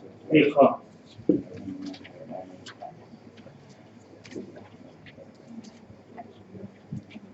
By the way, the Eicha also peaked in Pelai, and I just want you to keep an eye on that. This Eicha, this Kinos has Patsu Zaydin with Neimita Chala, and then after that, Asa Bayoren Kat by Neishai, peaked in Pelai. But the Kinos is, I don't want to be a reductionist and say it's an important one. Well, important. But this Kinos test, Eicha Tifarti Merashleisai Yishlichu, Rabbi Lazar Haber compared the Tsaris of Kehillas Yisrael and looked at them in historical sequence to Pardes Project, where it speaks, Moshe Rabbeinu speaks the bracha and the klala, chutz min ha-klala yeshiva Mishnah Torah. Now the brachas and the klalas that are in Parshas B'Chukaisai Tishmar, it's always been curious to me why these particular items, if you will, are the brachas and klalas are totally in them.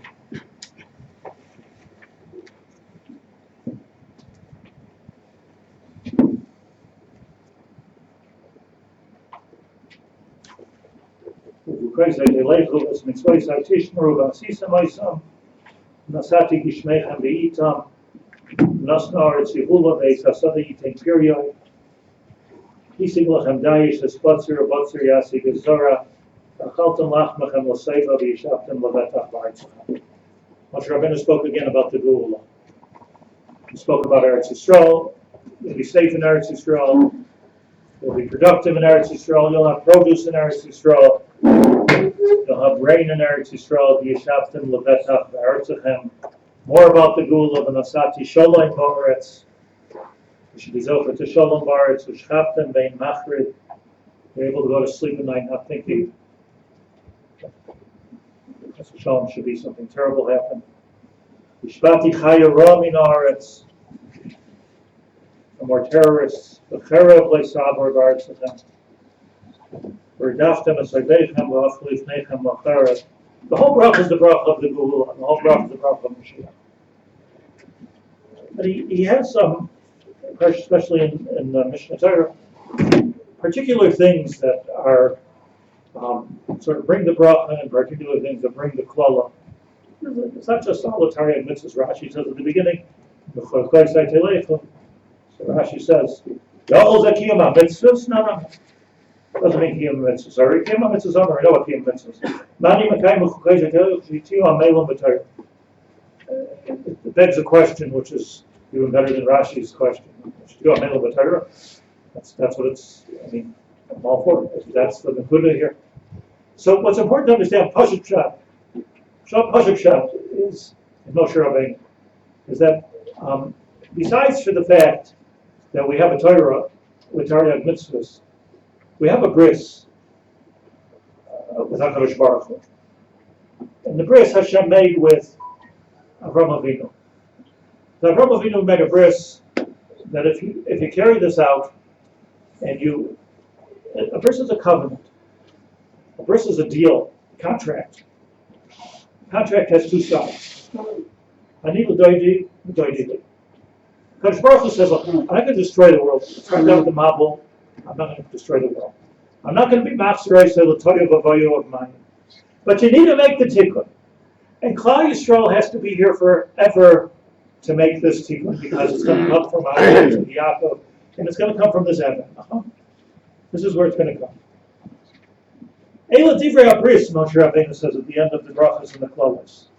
Eila divrei abris. I'm not telling you Torah. I'm telling you a bris. That either there's going to be a geula, or there's going to be churban. What does it mean? See, we think that the teichacha and the klalos are an oynish. It's not an oynish. You don't need an oynish. Because the world was created with bracha. And the world was created with Gilui Elokim L'Tov. And wherever there's Hashem, there's good. Everything is good. Gan Eden. The problem is that when you don't water the plant dies. The problem is that when you drive in the tunnel, you don't get reception. The problem is not that Hashem is not giving bracha. The problem is that you're not taking the bracha and being makabel the bracha, and all the plants die. The problem is, if you want to understand why Eretz Yisrael may not work for you at some point, there's going to be a Harban Bayis Rishon, a Harban Bayis Sheni. This is not because it's an oynish. It's a mistake to think like. You know what the word klala means? Kil kol habriya. It's the word means. Kil kol habriya. It means that either there's bracha or there's not bracha. If there's not bracha, in the chukaisai timasu, that's mishpatai tigal nafshechem. Levilti asayis kol mitzvayis elahafer hamas brisi. Afani asayis lachem. This is what's going to happen. Zratem l'rik zarafim ba'floin bechem. You're planting for naught. Gaftem l'gnei bechem. We take for granted the miraculous siyata d'shmai that we have with our enemies. This is bracha. If we lose a war, as we did in Tanakh, here and there, it's not because it's an oynish. It's about, you have to ask yourself, why isn't there bracha? Makara. Why is there a machitza shel barzel b'neinu l'beinu shabashamayim? That's what you have to ask yourself. So it goes back to what I said at the beginning, that eicha is a makom of cheshbon hanefesh. The cheshbon hanefesh that we need to make, cheshbon, which is right near Ruach HaKodesh, the cheshbon hanefesh that has to be made is that if things aren't working, what am I doing wrong? You know how it says a lot of times when you're building something like from IKEA or something, it says don't force it. You have to force it, you're doing something wrong. Everything fits, it's nice to fit. The world works. We don't work. I don't I don't mean to trivialize evil, but but when everybody's asking why did God do this evil, the answer is that HaKadosh Baruch Hu Baruch Adam Yosher, and we made cheshboin noise rapping. But you're a choshes. We kicked ourselves out of Gan Eden. He evicted us, we evicted ourselves. And he doesn't make the Chorban Beis Hamikdash. But when there's no bracha, there's no Beis Hamikdash. So Rabbi Eliezer HaKalir, such an important yesod, bases this all on Parshas B'Chukosai. Let me just show you the highlights.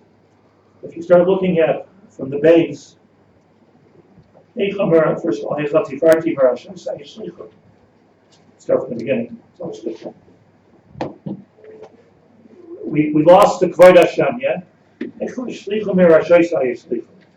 Tiferes, which is the Kvod Hashem, which is supposed to be resting on our heads, is no longer there. No longer there. We're not doing our chosen thing. We heard as children how when we spent our Har Sinai, when we said Nasa v'Nishma, we got two crowns. Echad Kenaged Nasa, Echad Kenaged Nishma, and all the Cheder kids come home with a crown. The boys with Nasa, the girls with Nishma. It's like Kaballah. What are these crowns? These crowns means Malchus gets a crown. A Melech gets a crown. Those who do Malchus, if you're bringing down the word of HaKadosh Baruch Hu into this world, you get a crown because you're a Melech. And when we were Maktim Nasa L'Nishma, we were Makayim the Seder Aleph Beis, and we got a crown. And we built the Egel, Hesiru Edyam. We lost our crowns. We lost our Malchus. It's all about us doing Malchus. The fascinating thing about this is that when we are crowning HaKadosh Baruch Hu, we become the Melech. Like if you're Isaac and Malchus, we become the Melech. But the thing is, like, Malchus, Lashon of the Zayar, Leislei Migarmei Klum. Malchus, it has nothing of itself. A real Melech who's in it for himself will be killed, will be overturned, it won't last. A real Melech like HaKadosh Baruch Hu, or us that are doing Malchus in this world, has to be completely selfless to do that. So we got these crowns, and B'chal we're walking around with Tiferes Loisel, and it has to be Tiferes Loi Min Ha'adam. It has to be selfless. Tiferes Loi Min Ha'adam. Yeah. So here we say, Echa Tifarti Me'rashoisai Yislichu. You took away my crowns, my Tiferes. You took them off my head, and you threw them away. U'keneged Kisei HaKavod. And here we are, the big crown of crowns is the Har Habayis. The big crown of crowns is the Beis HaMikdash. And what happened over there? Selam Himlichu. But where are they putting the Selam? Keneged Kisei HaKavod. Selam Himlichu. Means that they want to put the Selam to be the Malchus. We'll do the Malchus because Klal Yisrael is not doing the Malchus. Eicha Yashva Badad. You're not doing the Malchus. So, Selam Himlichu. It doesn't here say like the Lashon of Chazal, Selam Hemidu. Hemidu B'Heichel Selam. It doesn't say that. Selam Himlichu means that where was it Himlichu? They made a Malchus where they have no Malchus because we didn't do our Malchus, which is the Malchus of Hashem. So what happens? Chesed, Gvura, Tiferes, Netzach, Yisoid, Goyim. Selam, and midut selam behechel. You know how strong that is? All of everything, like you buy, the mashal, when I was saying the mashal, you buy the WhatsApp, the Wi-Fi, you buy the internet, you buy this, you buy that, and somebody else has got the code. I'm not even getting anything out of it. Selam hemlichel, malchus. B'chalam snai asher chaytei nimlochu v'nam. And what are we saying? That there's a t'nai in the malchus, there's a t'nai in your malchus of b'chukaisai teleichu. The next thing, Bila Shivtei B'Mayas, I see so much corruption going on. It's talking about by us, not by the way. So much corruption with the Dayanim.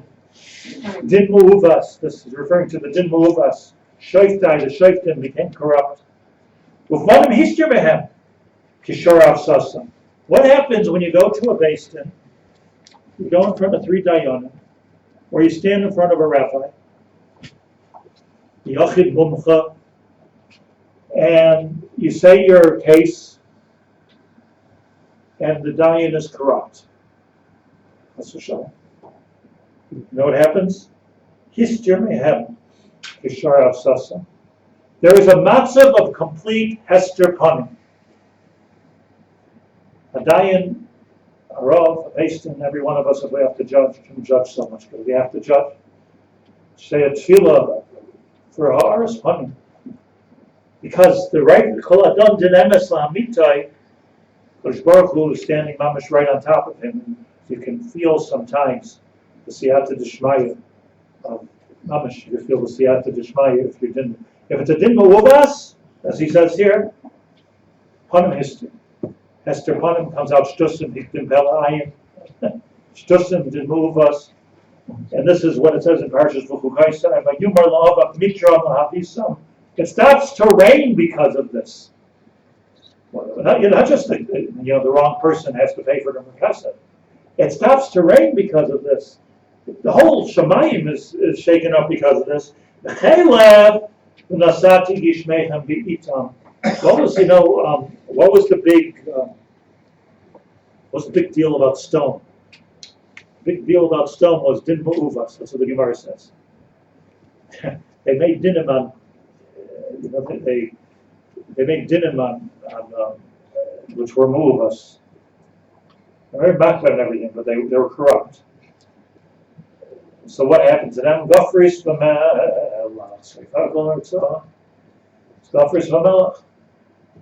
whole system, the whole ecosystem of the world is working on emes.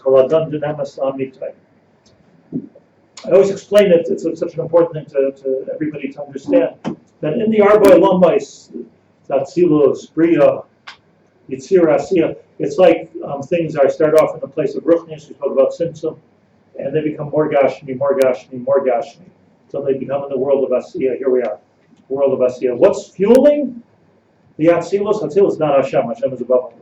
What's fueling the Atzilus? Because the Chazal tell us the Asiya, because it's a galgal, it's a circle. You ever look at the Kaballah books? It's a circle. It's not a down. It's not a. Because it's like the rain cycle. It rains, it comes down. This is the whole B'chukaisai I talking about Geshem.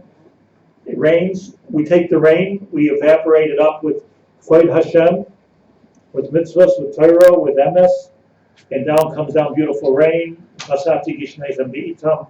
Everything is perfect. What happens if we're ma'aves the din? What happens if we take that which we have and we take it for ourselves?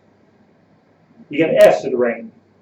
What happens is you take this beautiful, beautiful water that HaKadosh Baruch Hu is giving us. We take it, we ruin it, we evaporate pollution. And then what comes down on us? Pollution. Stoim, Lafris de Melech. Straight for Kolars. And everybody's asking, Hashem, why did you do this? Eicha. And the answer is, L'cha Hashem Atztach. We talk about ruining the environment, both physically and spiritually. The physical doesn't need to be more than a muscle, or take it seriously. It's a muscle to the way we are, Take it, but take it for yourself. Don't think about anybody else. Don't think about future generations. Just take it for yourself. And in Ruchnius, you have Chachman, and you're doing a din Torah. Ma'avis is hadin. Let me see if I can grab some money out of this. Let's see if I can work it. I know if I'm fasting, so that's the. These are the brachos. So the first part of this kina is the hepech of the brachos in Parshas B'chukaisai. Vayumar la'avav mitram la'avisam chelev v'nasati gishmeichem bi'itam. I just want to stress my point. It's not that there's a klala here. It's a chelev. All it is a lack of nasati gishmeichem bi'itam. We don't need gafers from Melech to ruin the world. All you need is not to rain. That's it. There's no rain. There's no rain. And it goes on and on until, if you turn the page, You get to the Lamed, Li'imaisim kilkul amashivu. Mothers were screaming, how am I supposed to feed my children? The son of Mochiach, and if anybody told us the answer to that question, to be good, and to be honest, and to be understand your purpose in life, son of Mochiach, and here, and this is very significant, starts the Kehillas. Moshe Rabbeinu says,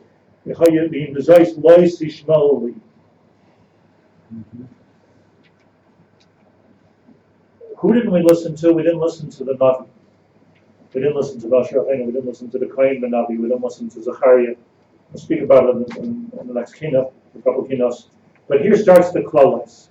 The Kehillas, and I just want to point this out. We'll say this all together, and then you'll see how we're hiktim pela'ayin. The Kehillas, first you have a lack of bracha. We're not doing the right thing. But then there's the Navi that tells you how to do the right thing. Comes Yeshayahu, Yirmiyahu, Moshe Rabbeinu. And he tells us, Gedolei Hadar. They tell us how to do the right thing. Gedolei Hadar should be able to do that. The Gedolei Hadar should be able to point in every generation to where is the problem. If they're not, I'm a poster child for Gedolim. But if the Gedolim are not pointing to where is the problem, then they're not the Gedolim. They might know Rabbi Akiva Eiger inside out. They might know Ksais and the Sivus, and they might know every Tosfos. But that's not a Gadol. The leadership that the Gedolim took over from the Nevi'im, Tanoim, Amiroim, Kohenim, Rishonim, Achronim, was to be able to stand in front of Klal Yisrael and to be able to tell them, look, you need a chiropractic adjustment, like we're doing something wrong. But what happens is, that has to be the toggle point. What happens instead, says Rabbi Elazar Kala, the son of Mochiach the issue is the Shmiya. You're not listening. HaKadosh Baruch Hu is telling you what to do, and we're not listening. So we turn here from the first part of the Kinos test, which we'll say together, is the brachos in their absence. The tikkun should have been the tzaddik, which is telling us what we should do, and we're so starving. I'm sure you're starving like I'm starving for direction. Who could tell us really, really, really what we should be doing? I often think to myself that, if I wasn't from, not that I'm so from, if I wasn't from, who would be able to make me from? I often wonder, who's the, who do you see that's inspiring? I'm going to guess, I'm going to hope. You saw the Chavetz Chaim. It's like, well, you saw the Vilna Gaon, you saw the Baal Shem Tov. Imagine somebody would have had a personal audience with the Bayit V'Rav. The Gedolim have a koach of saying the emes in a certain way that it just gets right into us, unless we have such a klipa around us. So the Gedolim that we're davening for. Tisha B'Av kavarishayna v'yatzenu k'vatchila v'hasir mimenu yadayin ba'anacha v'mloich aleinu should be the malchus of the people that are so inspiring. It's hard. Yeah? Somebody once told me he went to was a Talmud of Rav Soloveitchik, Olav Hashalom. So it was very hard. It was a big yeshiva, and Rav Soloveitchik was very busy, and he was living in New York at the time. He went to Boston. It's hard to get to talk always to Rav Soloveitchik. Whenever you talk to him, so everybody would gather around and listen every word. So he said that there were some people that they started a rumor about themselves that they were Machal Shabbos, because then he would call them in and talk to them. It's good night. It's like they've done Reuven. They had no intention of not going into Eretz Yisrael, and probably going to be arguing, doing everything. But Moshe Rabbeinu is talking, they're not stopping him like that. So they would to be able to hear the words of Gedolim, Baruch Hashem was Zochet, a Rebbe, when he told me something, how many times I flew from America, from Australia, I asked an eight so you know what that means? You fly from Australia, I used to live in Australia, you fly from Australia to Eretz Yisrael. Okay, so I don't remember anymore, 18 hours, 19 hours, something like that? If you stop in Beijing or something, another 8 hours, to fly, to speak to the Rebbe, tell him what's on my mind. He answers me in a little bit under 2 minutes, and time to go back. 2 minutes, I felt that Mamash Abar Beirav the Chad Rega. It's a real guttural, I have to say one word. And it was Kedai, the whole trip for the one word. To see Gedolim, I was able to see Baruch Hashem. That's my, Hashem was good to me in this world, and I was able to visit with Rav Moshe Feinstein's Tzaddik Baruch, and I was able to visit the Lubavitcher Rebbe, and I was able to visit with Rav Soloveitchik, and I was able to visit with my Rebbe Rav Scheinberg, I was able to spend time with Rabbi Yashiv, and I had coffee with Rav Shlomo Zalman Auerbach, Tzaddik Baruch.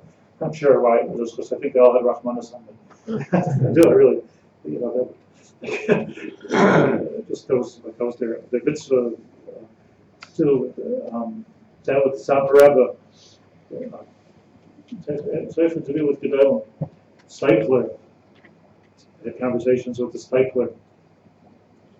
He's from Baruch. But two common denominators. It was always very short. Didn't have to say much. So much was said in it. Always very normal. Never anything, just normal people, but their words were chayteh. That's the Hashiva Shaitanah for very Shaina. We're so davening for somebody that can pierce our hearts and talk to us and not talk about silly things, just talk about the real things. And here we are in Eretz Yisrael. There's so much that we need to know right now. What's the derech? How do you get aftus? What are we doing with the Harabayis? How do we give away the Harabayis? How do we build the Beis HaMikdash? Should people move to Eretz Yisrael? Should they not move to Eretz Yisrael? It's a good question. Is anybody talking about it? It's an important question. We have Eretz Yisrael. So why are people not moving to Eretz Yisrael? Doesn't make any sense. I'm here. Why aren't we all at least thinking about moving to Eretz Yisrael? Why are we okay with this? There's so many things that, I think, I'm not telling Gedolim what to say, but the Gedolim have to speak about it. Okay, no, look. What's going on? Is this a gula? We're all sitting and having afghanas. Is it asfalto de gula? Is it the Mashiach? Splitting, we're not. That stuff we didn't bris. It's out of the streets. Asfalto de gula. It's the Mashiach. So the problem is, and this is what he says here, the problem is that when we don't listen,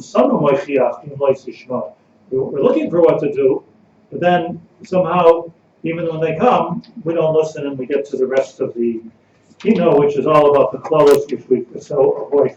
Just sit together, Kino, Tess.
So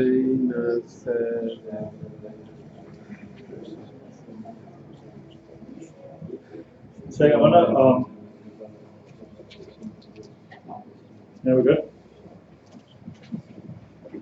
Move to Kina Yud Aleph. I'm sorry, Kina. Yeah, Yud Aleph. And this is like just a fascinating insight into the whole, not just the Kina, but the whole Tisha B'Av, the whole Eicha is Vayikoinen. There's a Kina or a Hesped, as Rashi says, of Yirmiyahu al Yoshiyahu. And I want to tell you the history here and understand this Kina, because this is really will pull us out of our denial, I think. Because, okay, the Chorban Bais Rishon, Yoshiyahu was a melech, and the Chorban Bais Rishon, time of Bais Rishon.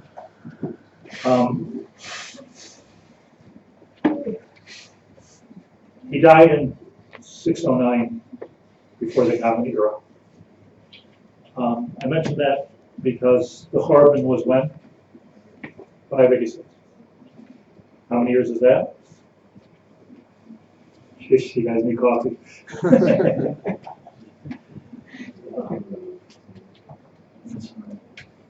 So he died 22 years before the Chorban Beis Hamikdash. Communion Aleph base, the Gemara says. There's 20 Aleph base. Remember that Aleph base. Communion Aleph base.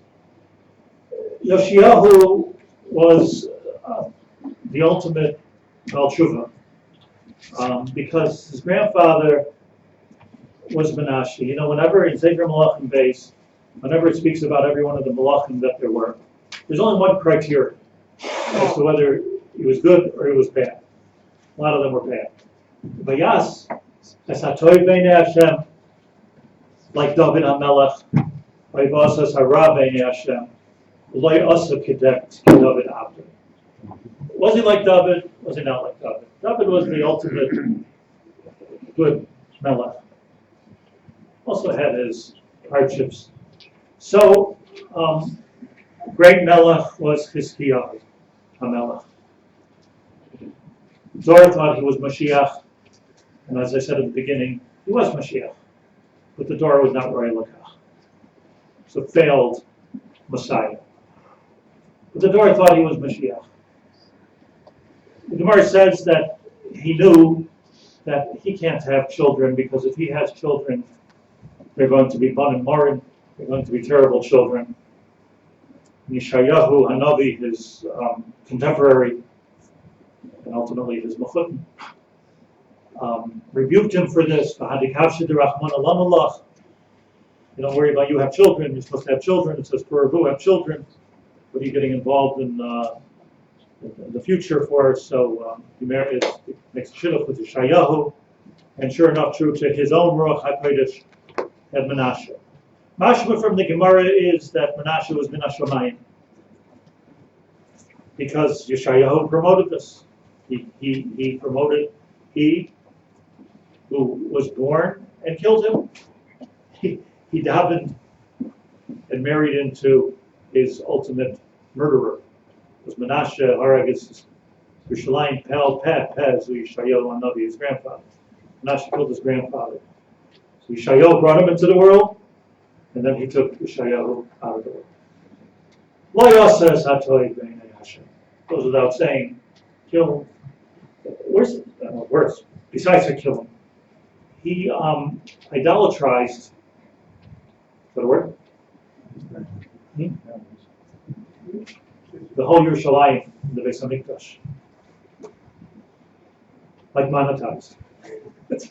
Idolatrized. The whole Beis Hamikdash. Meaning, if he saw a Sefer Torah, he threw it out. He burnt it. He saw a shul, he put an idol into the shul. If he Beis Hamikdash, got rid of the good stuff and put in idols. He took trees that were beautiful and he said, Zuat Hashem. Let's worship that tree. He was a miserable guy, a miserable king. Talk about creating Mechitza Shel Barzel Ben Avinu Leben Avinu Shevashamayim. He was the construction engineer. He was the kaplan that built the Mechitza Shel Barzel that we suffered so. He died. Chazal want to say that he did tshuva before he died. Okay.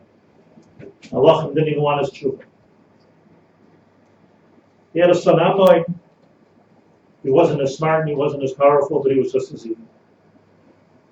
And then, out of the blue, came Yoshiyahu. Look at Eicha Eli Kainanu Mei a love. He came Mei a love means that he came to HaKadosh Baruch Hu and to Torah Mei a love, like Avraham Avinu.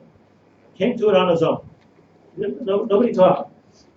Now, he was just going to learn a little bit of Tanakh with you. If you know it, good. And if you don't know it, you know it now. But in Malachim Beis, Menashe dies. And Menashe says, "Vayosem es pesel ha'asher asher asa b'bayis asher amar Hashem al David b'al Shlomo noi b'bayis hazev Yerushalayim asher b'chartim kol Shivtei Yeshurun asem es shmi lo elam." You hear what's going on? He took the place that David and Shlomo said, "Asa shmi lo elam," and he put the Asherah of Azara inside that place. So he didn't let people come and be regel unless they agreed with him and bowed down to idols. And because of Menashe, Koyomar Hashem Elikei Yisrael, Himni Mevi Ra Yerushalayim Yehuda. You made a Mechitza Shel Barzel, and now I'm bringing Ra to Yerushalayim Val Yehuda. Asher Kol Shoyma Titzel Mishtei Ozdov. And Yerushalayim became cursed. Vayas Hara. Tanakh says, "V'yeser divrei Menashe b'chol asher osei v'chatasei asher chata aloy hein ksuvim al sefer divrei hayam v'malch v'yudah." Vayishkam Menashe ma'avoysav v'yikaver began v'veisoi v'ganusa v'yim loich amoin b'beit tachto. And then Amoin became the king. Vayas hara b'einei Hashem kasher osei Menashe over. He's just as bad. Vayelech b'chol aderech asher halachavi v'yavid es hagibul asher avodavi. That was already embedded in the culture. I'm trying to bring out here something here. I don't say anything bad. But because of Menashe and Amoin, Yerushalayim became one big Beis Avodah Zarah, and the Beis Hamikdash became a church. Let's not be in denial. Let's not. Yerushalayim, the Beis Hamikdash became a Beis Avodah Zarah. People went there to worship Avodah Zarah. I kid you not. This was the matzah of Yerushalayim. Hard to think about. Vayazev es Hashem Elikei Avosav v'leihalach b'derech Hashem. Vayikshu Abdei Amoin Olav accepted that he was such a horrible guy that Vayinisu es Hamelach b'Beisai, they assassinated him. Okay, Baruch Hashem. Yeser divrei Amoin asher asa Elohim ksuvim al sefer divrei Hayam v'malch v'yudah. Google it. Vayikbar Oisai v'kvarasai v'ganusa v'yimach Yoshiyahu b'nai Tachto. Third generation. Chizkiyahu. After Chizkiyahu comes Menashe. After Menashe comes Amoin. And now comes Yoshiyahu. Then Shmoyne Shana. Because there was an assassination, he became a child. Melech of Eretz Yisrael. Then Shmoyne Shana Yoshiyahu b'malcha, 8 years old. He was a melech for 21 years, 31 years. He was on the credit. Well, look what he was up against. So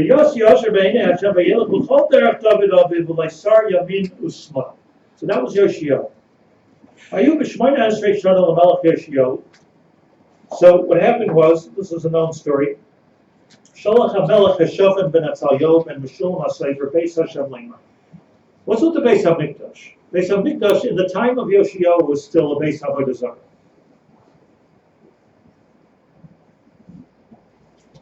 So my grandfather used to say, it's a church. Beis Avodah Zarah. He's a good old Jew. He used to spit when he walked in front of the church. church, Beit HaMikdash. And he said to him, there's still a Kohen Gadol, Alei El Chilkiyahu, a Kohen Gadol. I want to give them money. I want the government to,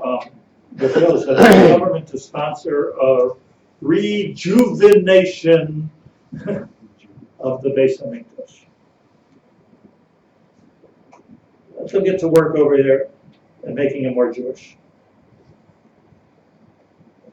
Chilkiyahu said, Chilkiyahu wants to be Jewish. I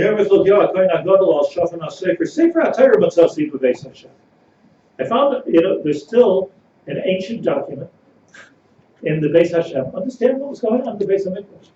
I found somewhere, somehow, a Sefer Torah which missed Menashe's eye. Sefer Torah Matzasi B'Beis, like it's in the, you find it in the Holocaust Museum or something like that. Vayitain Chilkiyahu HaSefer El Shofan V'Yikrei. Take a look at this. Yoshio get a better idea of what's supposed to happen here in Yerushalayim.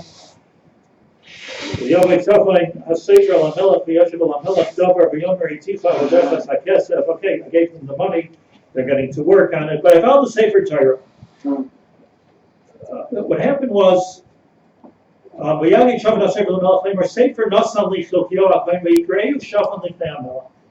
Sefer Torah. It was open, because I'll elaborate on the fact, it was open to the parsha of the Sukkot. That's why this is a continuing Kinos.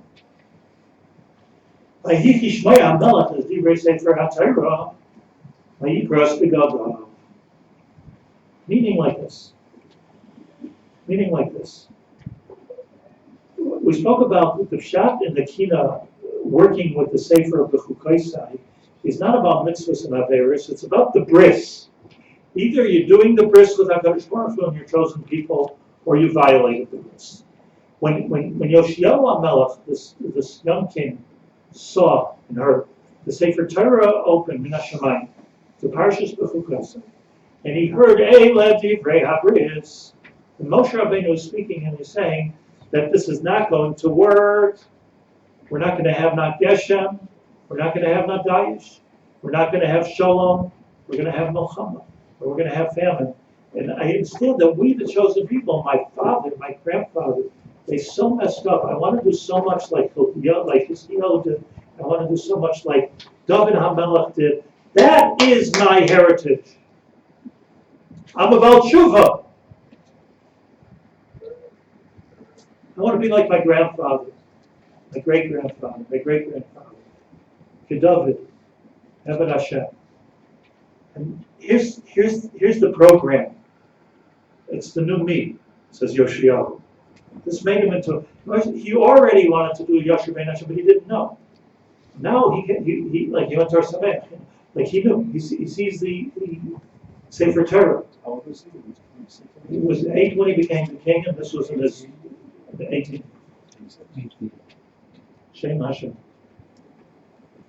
Chafav Shem. As it says in the Kinos, it was Chafav Shem. He discovered God, discovered Torah. But that's all good. But I want to share with you something. He told the people, V'tomer aleim, Koyamar Hashem Kehillas Yisrael, Imru Leish Asher Sholach Eschem Echad, Koyamar Hashem inimitable Ra'el Amokim Azevel Yeshua, V'skol Divrei Sefer Asher Karem Alach Yehuda, Tachas Asher Azavani V'yatru L'Lim Acher.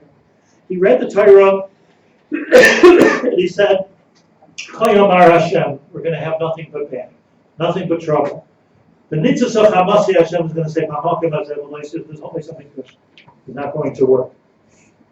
So what does he do? L'chein. This is the decree of the Melech Yoshiyahu. I'm going to make Seder over here. Vayishlach HaMelech, I'm sorry, I'm skipping around. Vayishlach HaMelech v'yasv elav kol ziknei Yehuda v'Yerushalayim. Vayal HaMelech basically calls a big meeting of all the Zakenim, the Machers of Yerushalayim.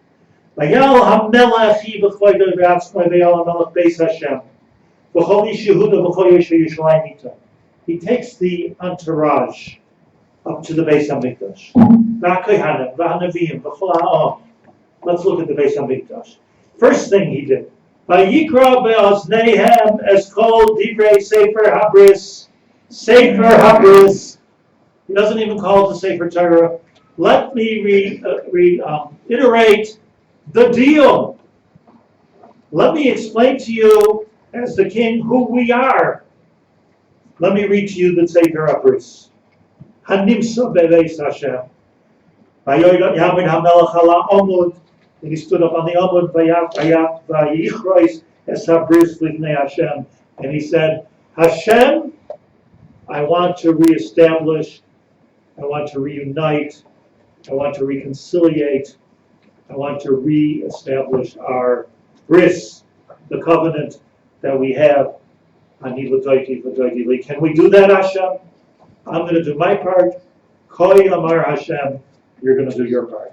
If Hashem leleches acher Hashem, lishmar mitzvoisav eseitoisav, eschukoisav v'cholei v'chol nefesh, lahakim es divrei habris hazois, aksuvim ala sefer hazeh, vayamai kol ha'am mavris. And everybody stood at the bris. Now comes the fun part, so to speak. Vayitzav hamelech, the king says, here's how we're going to carry out the bris. He tells Chikliyahu, tells the Kohanim, he tells all the people, Shemrei Asaf, first of all, get rid of all the garbage. I want all the Asher out of here. So, whoa, I'm telling you, these were holy things to these people. I want that Christmas tree out of there. I want the Kalim out of here. I want everything. I want it all gone. That worship stars and planets. Don't even want it in Yerushalayim. I take it right outside the walls of Yerushalayim to Nachal Kidron.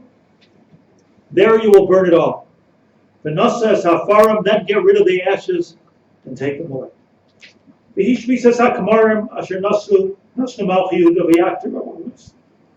Fired all the priests.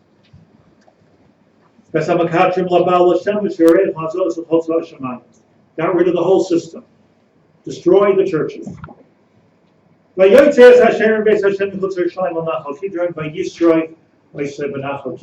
exactly what he said. Then the Yoshio was on a rampage. Those are Batei Nus, Kodesh Kadesha. You got rid of the Batei Nus. They had Batei Nus so that they could have kids, so that they could worship them and sacrifice them to the Baal. And Bechal, even by the Maisa Egel, like they had Nus, knocked down all the houses of disrepute. Asher Hanashim Argoisham Batim La Sheva. They were knitting their Argois must be Batim La Sheva, weavery for the tapestries, for the Asherah. Vayove is called Kehanim. Goes on. Gets rid of all the Kehanim, breaks down all the others. The Timeis HaToifes Asher Begay Hinom. Gay Hinom is a place. Gay Hinom. That's right outside of Yerushalayim, also in that valley where they have the rock concerts now. That's Gay Hinom, I think. So what did he do? He did a chap. How am I going to stop people from bringing their kids to Moilach? He was Matama the Moilach. So he's Matama the Moilach, but Tima, so Gemara says, the Tima has HaToifes. By Matama, we can't use that Moilach. We can't bring our kids to sacrifice. Stop the Ahavat Yisroel. By Yashmeis as Hasusim, he killed the horses. Asher Nosim Malchi Yehuda Beit Shemesh. They had horses that they taught them to stand up on two legs at attention to the sun when it rises. Beautiful, no? What is that? By the way, all these little things you see, all of it is all these designs, all of it is the horses standing up. What is that? Vayashves is Hasusim Asher Nosim Malchi Yehuda La Shemesh. The Malchi Yehuda created them to salute to the sun. Miboy Beis Hashem. Alishkas Nasan Melech Hasaris Asher B'Parav Pavorim. Rashi says, I don't know what Parvar. Lo Yadati Mayim. I don't know what let's see. What's a Parvar in Hebrew? Huh? What? Parvar. That's Markovais Hashemesh Saraf Beis. He took all of the sun worship things, burnt it in fire. You know, people still worship the sun. I don't mean by laying on the beach in Tel Aviv. People worship the sun. It's a thing to worship the sun. It's a pretty powerful thing. That's HaMizbachais Asher Al Agog Aliyas Achaz Asher Asam Malchi Yehuda. All the Mizbeachs, all the altars. That's HaMizbachais Asher Asam Menashe V'Shtei Chatzois V'Sbeis Hashem. In the Chatzar of the Beis HaMikdash, Menashe built altars. Not Tatamel, broke them all down. Vayaratz Misham, and everybody ran away. V'Hishlech is Afarim Al Nachal Kidron. Nachal Kidron is not a good place to go. It's full of the tumah that Yoshiyahu burnt and broke and destroyed. Threw it all into Nachal Kidron. That's how Bomais Asher Al Pnei Yerushalayim Asher Miyamin Lahar Mashkes Asher Bana Shlomo Melech Yisrael Ashtrois Shukat Sidonim.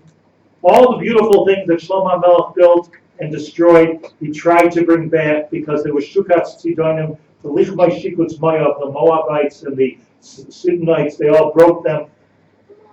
The Shibars Hamatzevais, Vayichars Hasherim, Vayimalas Mekaimam Atzmai Sodom. They filled up the places where Shlomo HaMelech, Vayichars Hasherim, Vayimalas Mekaimam Atzmai Sodom.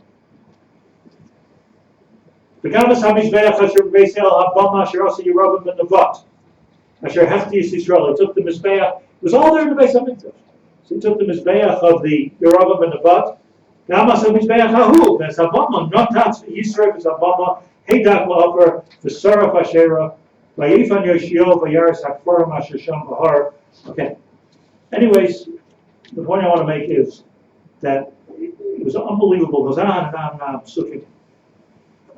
Vayisrael goes Atzmai Sodom Aleim V'Yosh Yerushalayim. Vayitzav HaMelech Shalom. After he got it cleaned out, a major clean out of Yerushalayim. Why am I telling you this?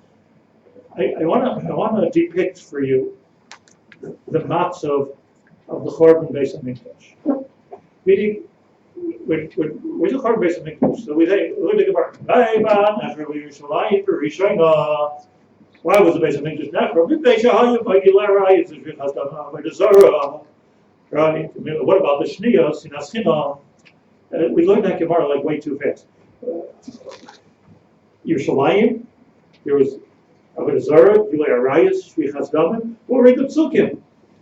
The whole Beis HaMikdash was Gilui Arayos, Shvichas Damim, and Avodah Zarah.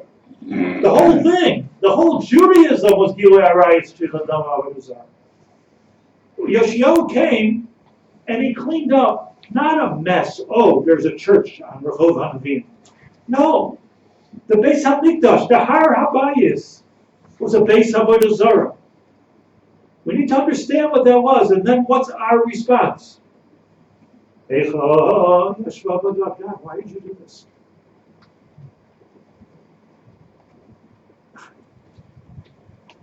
I mean, again, I don't want to say anything like, why'd you do it? What took you so long?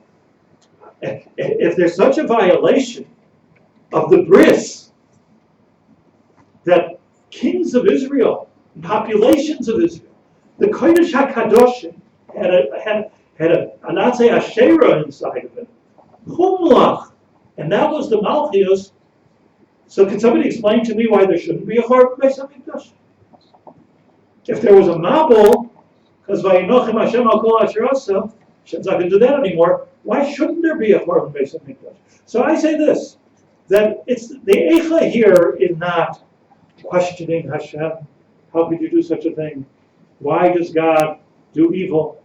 The question is, why didn't you destroy it until now? And the answer is, of course, you have every right to destroy the Beis HaMikdash. What happened with Yoshiyahu? Yirmiyahu said, Vayikoinen Yoshiyahu. Yirmiyahu is Yoshiyahu. It's a little bit too late.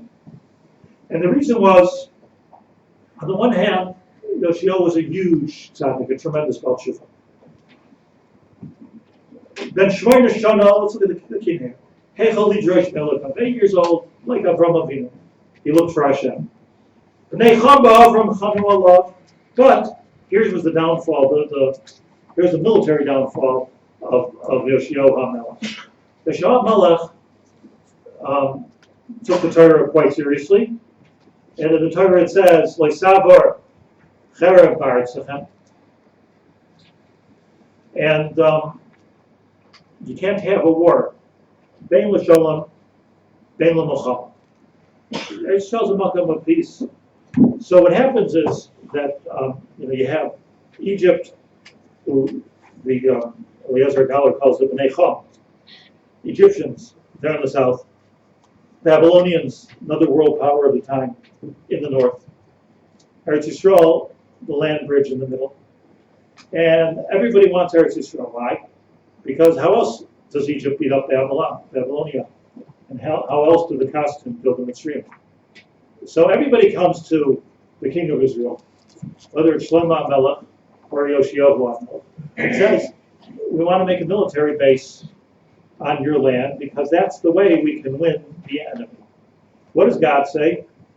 Don't get involved. Don't get involved. We're sitting here between, Iraq and Iran. Don't get involved. How do you exactly not get involved? What are you supposed to do? Live in a bubble? Yeah. The Torah says, that you should not be that land bridge. That's what that pasuk means. You should not be the land bridge for war. You should be the land bridge for peace.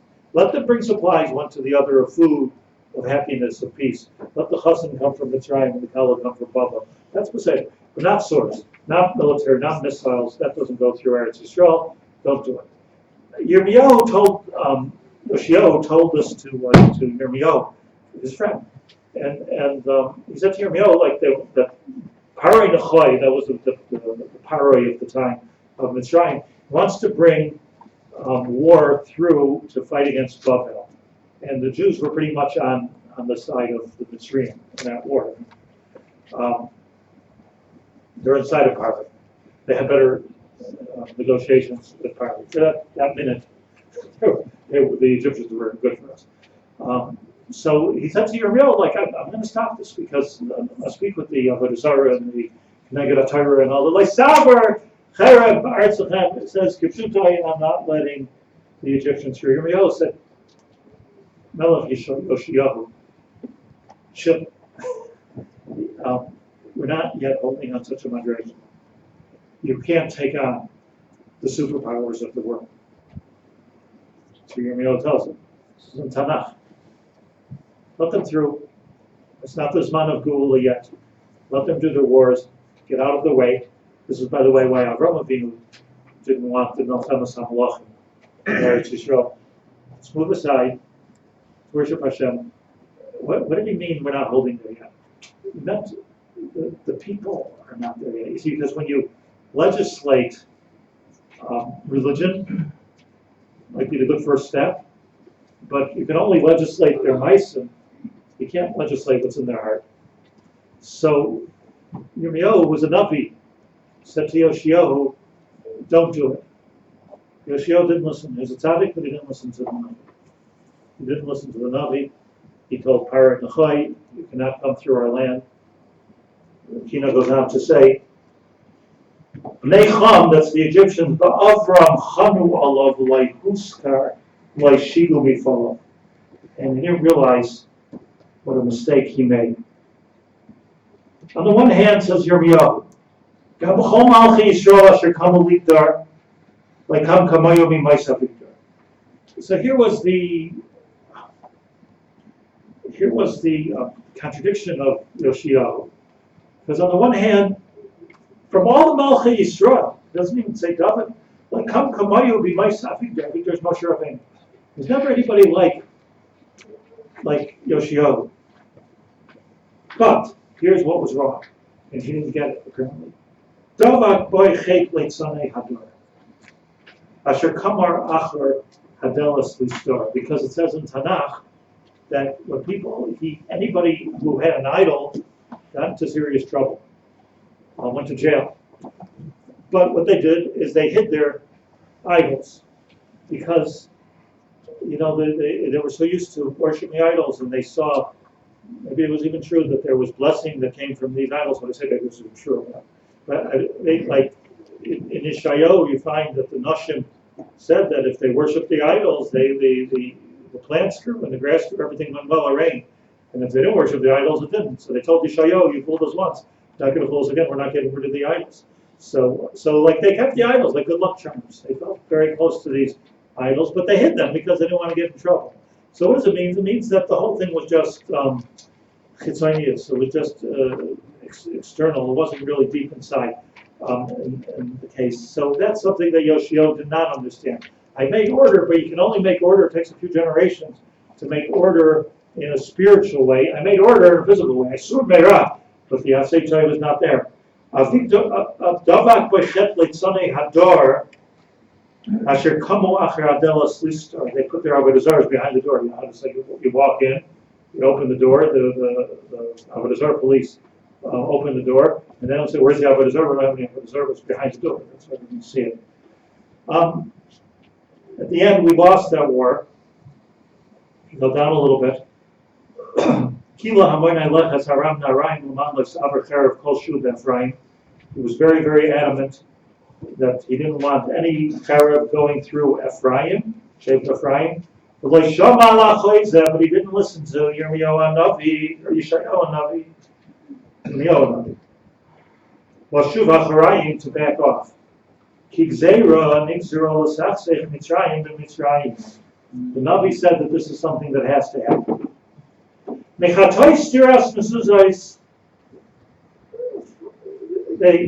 of the chet of hiding the avodah zarah behind the door, he didn't succeed Yoshiyahu, and this is a big lesson for us.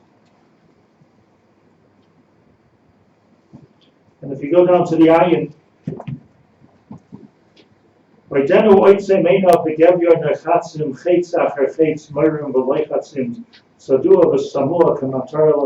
that the Egyptians caught Yoshiyahu, and this is how they killed him, chetz after chetz. Sadu v'samu kamatar lachitzim, they used them for target practice. The Yisraku by shleish me'os chitzim, and they shot into him 300 arrows.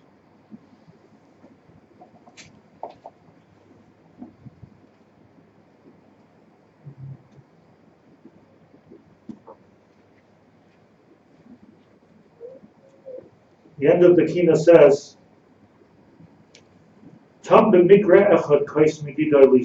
the days of Yoshiyahu ended abruptly. It was b'moyed shnas hashmita kiga kala esles. It was at the end of a shmita, meaning the end of a 7-year cycle. Tali the esrim ushtayim maharei shasais. But HaKadosh Baruch Hu l'chvay Yoshiyahu waited 22 years. Keneged the 22 letters, because Saif Kol Saif, he was behind the ISIS. And I just want to go back to what I said half an hour ago. That Kol Olam Kulei Bara ISIS. Everything is all about the ISIS, and everything is all about the Seder of the ISIS. The Seder of the ISIS over here is also Hiktim Pella Ayin. Pnei Krav Mikari V'Lal Savartia comes before the Oideno Oitzem Einov. The Seder of the ICIs was something that Yoshio tried to put back together again. Aleph Pei, Gimel Dalet, Ayin Pei. That's what he tried to do. He tried to put it back together again. He didn't totally succeed, but since he cleaned up Yerushalayim, and Yerushalayim became Avodah Zarah clean, so then we gave him the covenant. Hashem gave him the covenant of Chav Beis Oisius. Okay, I'm going to let the Beis Hamikdash stand in its cleanliness at least for 22 years. But at the end of the day, the people aren't there, and if the people aren't there, there has to be a carbon-based Hamikdash, and that's the story of 22 years. The important Kina with Aleph of Yoshio. Let's take together the Aleph.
So it's Kinos.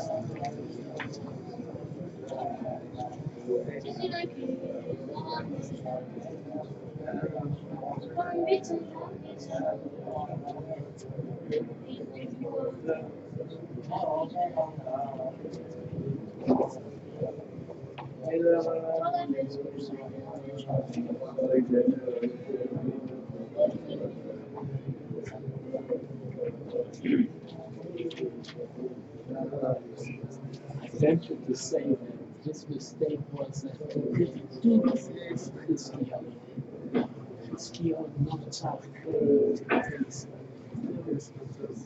That was his mistake. He should have done what his deal is. Then he could turn it.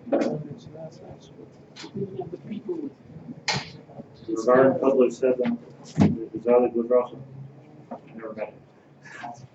Rav and Spiritual said that the Shiel didn't start a yeshiva. Oh, that's it. Shiel started a yeshiva. Yeah. Well, you know, for those of you that follow, I never did Kina Yud Gimel.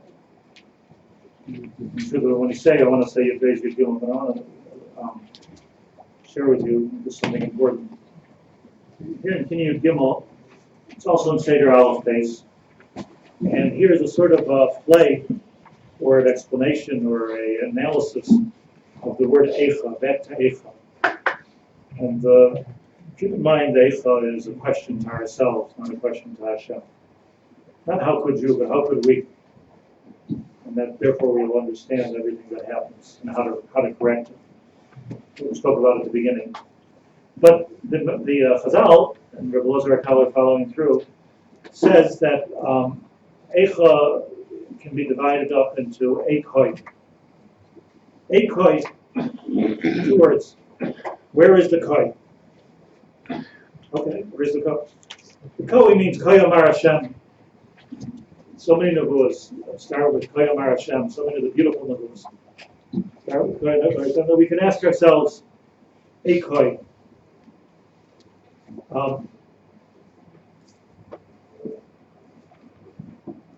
Just want to explain just for the very first thing, let's go back to the basics here. Hashem created Adam and Chava in the Gan Eden, and that's where we made our first mistake, reading from the Eitz Hadas. And then we hid in the garden, and Hashem says, Ayeka,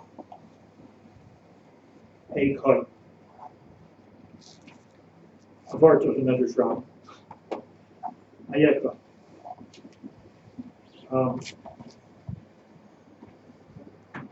Playing hide and seek with Hakadosh Baruch Hu. Ayeka. That's exactly where he is. You know, the Mauritian think that he was going to hide from Hashem, hiding in the God.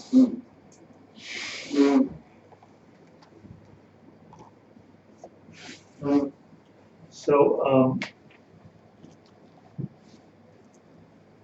Koi, all the Nevuos of Ko, is when the Ko Amar Hashem, as opposed to Zeh HaDavar, other Lashonos of Nevuah.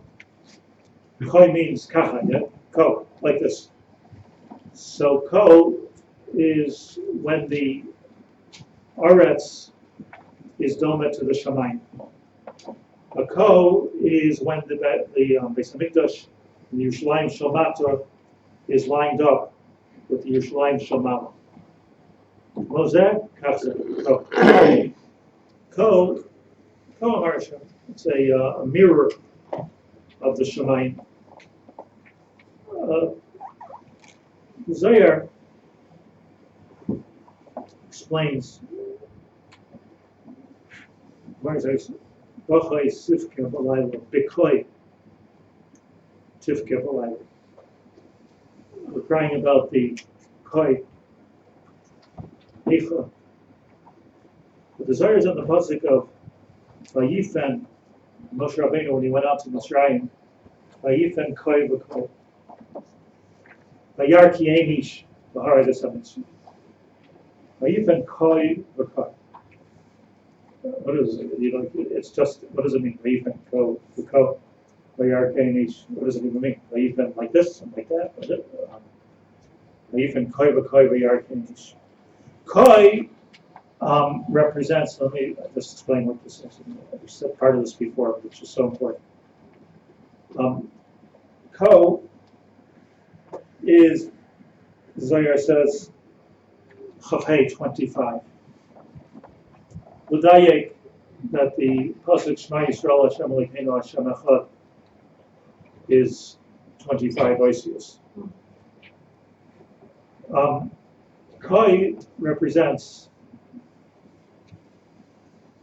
our part in the Bria. I'll explain. The way it works is, Hashem created the world, it should be malchus.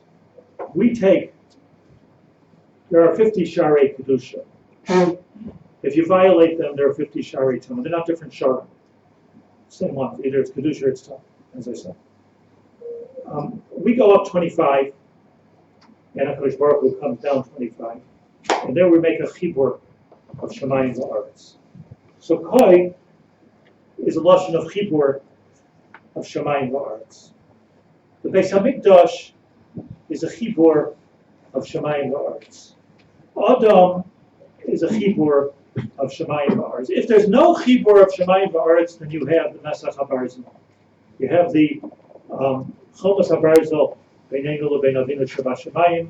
You have the separation between the Bais Shemata and the Bais Shemala, Yerushalayim Shemala, Yerushalayim Shemata.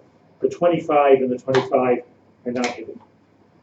So, Avraham Avinu is about to do the Akedah, and he says to the Na'arim Asher Itan, Shvu lachem po yimach hamor, v'ani v'hanar elcha ad koi. V'nishtach haba. V'nashuv aleichem. We can only go up 25, but HaKadosh Baruch Hu goes up 25, goes down 25. This is the side to make it easier in Kabbalistic language, of Isarusa de Lasata, Isarusa de La'ela. Vayifen koi v'koi. Vayar Kenish. No Hebrew with these guys. Kill them. There's no tachlis to a person. So Hashem says to Adam Harishon, after he does the chet of the Eitz Hadas, Ayekoi. Are you in? You're part of the program here? For what did I make the world? If you're not going to do your ko. What did I do it for? Ayekoi. So,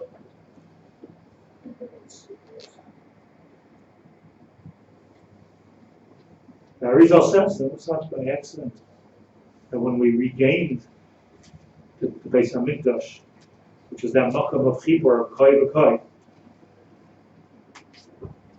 that we regained it through the Chashmonaim and Chanukah, which is Chanukah Chafei Koi. The Arizal says that's the koi. I'll tell you something about the brought me there. Why is a kohen called a kohen? Kehillas Shivtei Kehillas Shivtei was Bnei Yisrael, Rabbi Yaacov Haber. He's the Ish HaKohen, Kohen. The Kohanim were originally called Aaronim, you see. But they're called Kohanim because they're Makayim the Kohen. And what does it mean to buy Kehillas Shivtei Yeshurun Amar Lahem? What does it mean to do Makayim the Kohen? It means I'm making a chibur, or by Shlucha de Rachmana, or Shlucha de Dan, the Gemara is a Shaila. But I'm making a chibur Beinenu Lebein Avinu Shabashamayim. I'm the Shliach of Klal Yisrael to make a chibur with Korbanos, with Beis Hamikdash. I'm a co-man, co-partner in the Bria.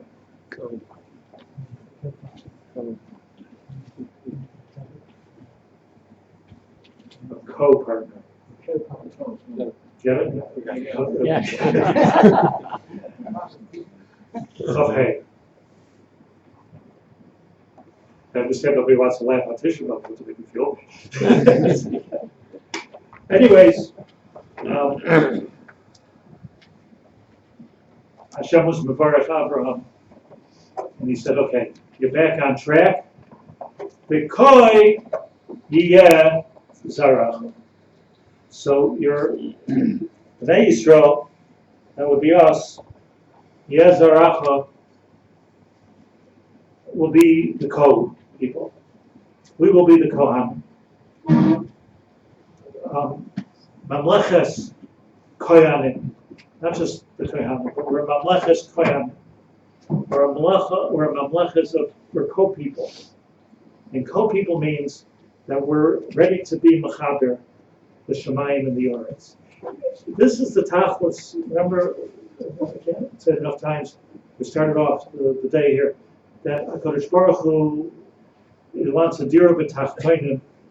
Koi comes down from him, Sarusa Delela, and Koi comes up from us. If that all works, you know that Ness, the Ness in the Beis Hamikdash, one of the Nissim in the Beis Hamikdash is that the unknown went straight up. Ruach, no winds came to disturb the Ruach. It was when the Navi saw from far that the cloud is, that the smoke is getting all done. It's going all over the place. Oh, we're going to have a hard Beis Hamikdash. It means that there's something wrong in this laser cloud, this laser smoke that's supposed to be taking place. So it's a koi v'koi. And what Moshe Rabbeinu was machadish here, by the way, is that every person has to have a koi. I mean, even koi v'koi v'yar ki ein ish, there's nobody home. What's the point of a person who's not doing their ko of ani v'hanar nelcha ad koi v'nishtachaveh, and then I'm willing to leave it up to HaKadosh Baruch Hu. But you know, everyone's all confused always. Who's building the Bayis Shlishi? So we're all looking forward to that Bayis Shemesh coming down from Shemayim. I don't know. The Rambam has a whole Hilchos Beis Abachir about how we're supposed to build the Bayis Shlishi. Tells us how we're supposed to build it. In fact, the Rambam is supposed to build the Bayis Shlishi even before Mashiach comes, because if you look at the Seder in Shemona Esrei, Chazal say they were Masader ala Seder. First comes the Yerushalayim Mircha, and then comes the Samach David, right? Not so pasha. We're building the Beis Hamikdash. So who's building the Beis Hamikdash? We or HaKadosh Baruch Hu? So what's the answer? Koi v'koi. Koi v'koi. We build the Beis Hamikdash. Fire from Shemayim, HaKadosh Baruch Hu turns the lights on. It's because in Hashem lo yivna bayis, shamam u'baynav bay. What are we building the Beis Hamikdash for? If it's not going to be hooked up to the I have a lot of building metaphors now these days because of building a building. You know, the whole thing doesn't work. You know, we can't daven there. Is there a voice I would need like a million shekel? So if you're enjoying this presentation, please take part in my million shekel giveaway this week. But I know one thing, which I'm in shock about, that you can't move in there until the electric box is connected. It costs 50,000 shekel to connect the electric box. Does anybody understand this? Me either. But there's a cost. It costs 50,000 shekel just to connect. So you just say koi v'koi. Here's the building. In order to connect it, it has to be part of the environment. In our case, the Beis Hamikdash has to be part of a HaKadosh Baruch Hu's environment. It has to be connected to the Beit Shemesh, to the Beit Hamikdash. Otherwise, you have a mikdash of Yoshiyahu's that he found over there. And what's the point of that Beit Hamikdash? To have a temple. We want to have the Harabayis, Koi V'Koi. It's all about Koi V'Koi. The Christians, as I said, if we get to it, we'll learn about it. The Christians wanted to take over the Harabayis. They wanted to be the Koi. The Muslims want to take over the Harabayis. They want to be the Koi. But Yaakov Avinu put his head down on that stone. That's our grandfather put his head down on that stone. That's our Koi. And Hashem said to Avraham Avinu, Koi Yazaracha. That's our Koi. And that's our Beis Hamikdash, and that's our Makkah. So we have to, when we're asking a Koi, just if you read this Kinos to yourself, a Koi, where is the Koi? We're not only talking about the Koi Amar Hashem. We're talking about our Koi also. Because there's two Kois. Koi, V'Koi. Ayif Koi, V'Koi. And that's the Koi that we're looking for. So let's just read together Yud Beis and Yud Gimel. Interestingly, the Kohen has the Ko and the Nun. And Nun is 50. look at that. Huh? I didn't think of it. Yeah. What are you saying? Kohen. Kohen. No. On record.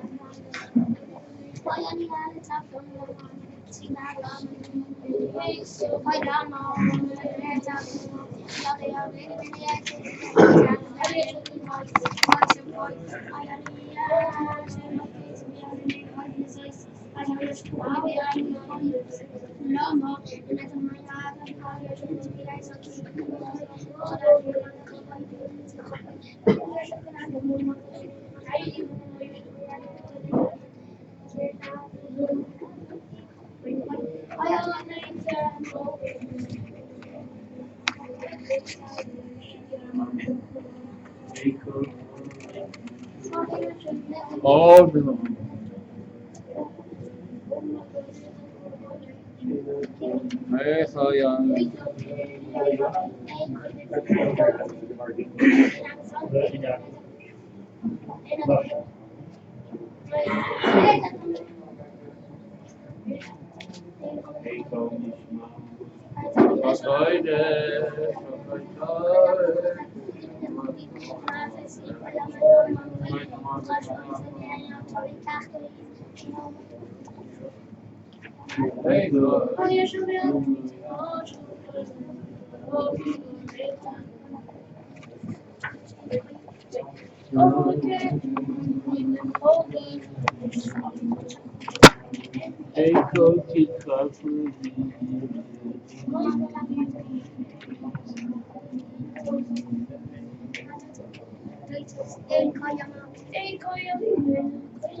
I want to move ahead in just the interest of time to Kinos Zion.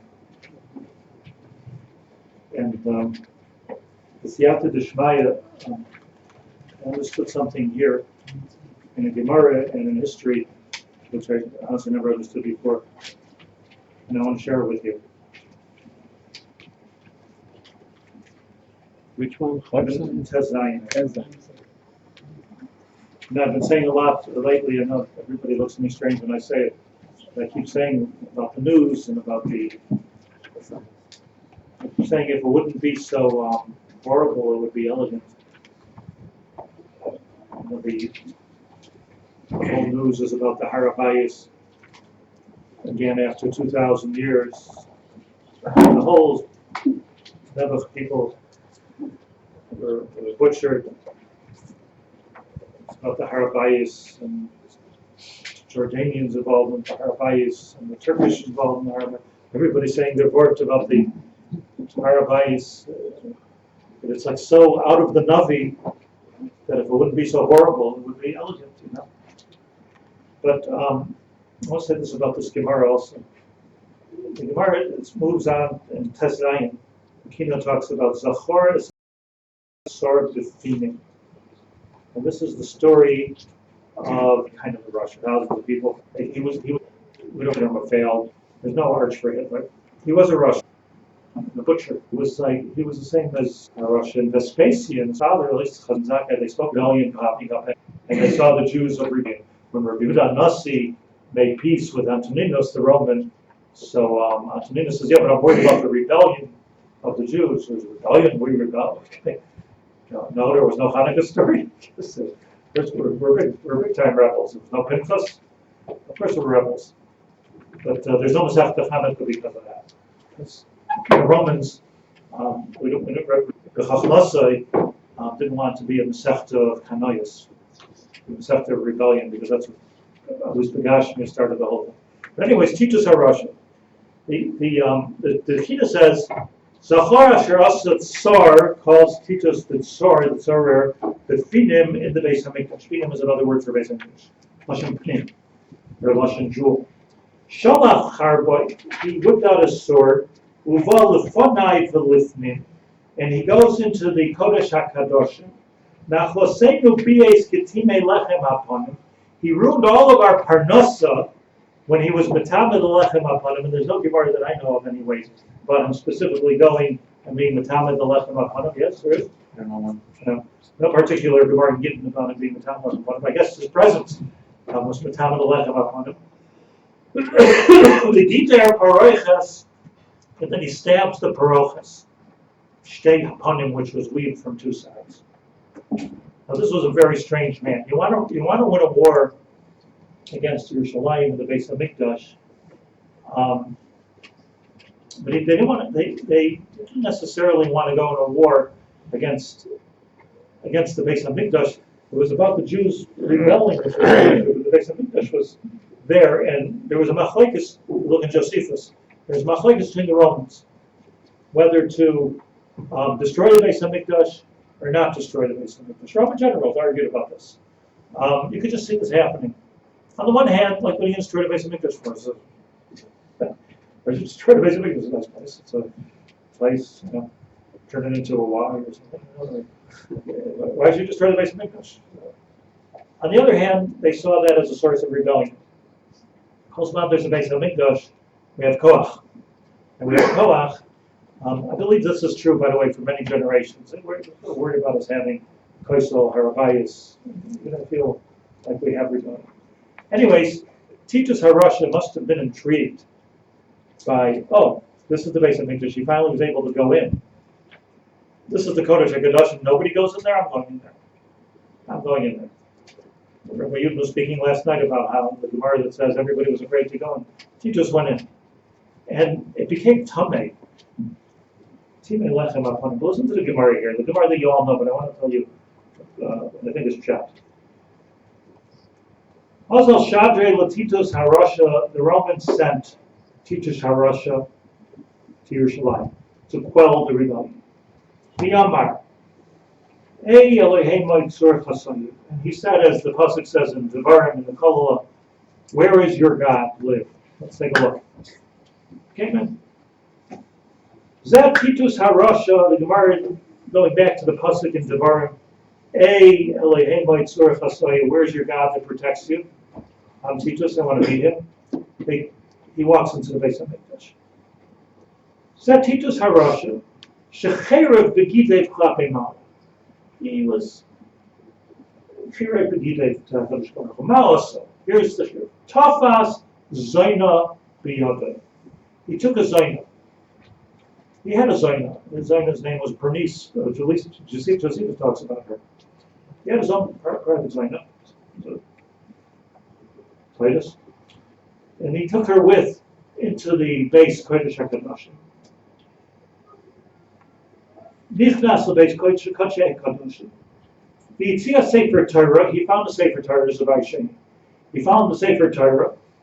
The other Allah Avera, he spread it out, and he prostituted this woman on top of the Sefer Torah in the Kodesh HaKadosh. I would say that qualifies for Pharaoh V'Gidev Klapim. Obviously, he was trying to make an evil point.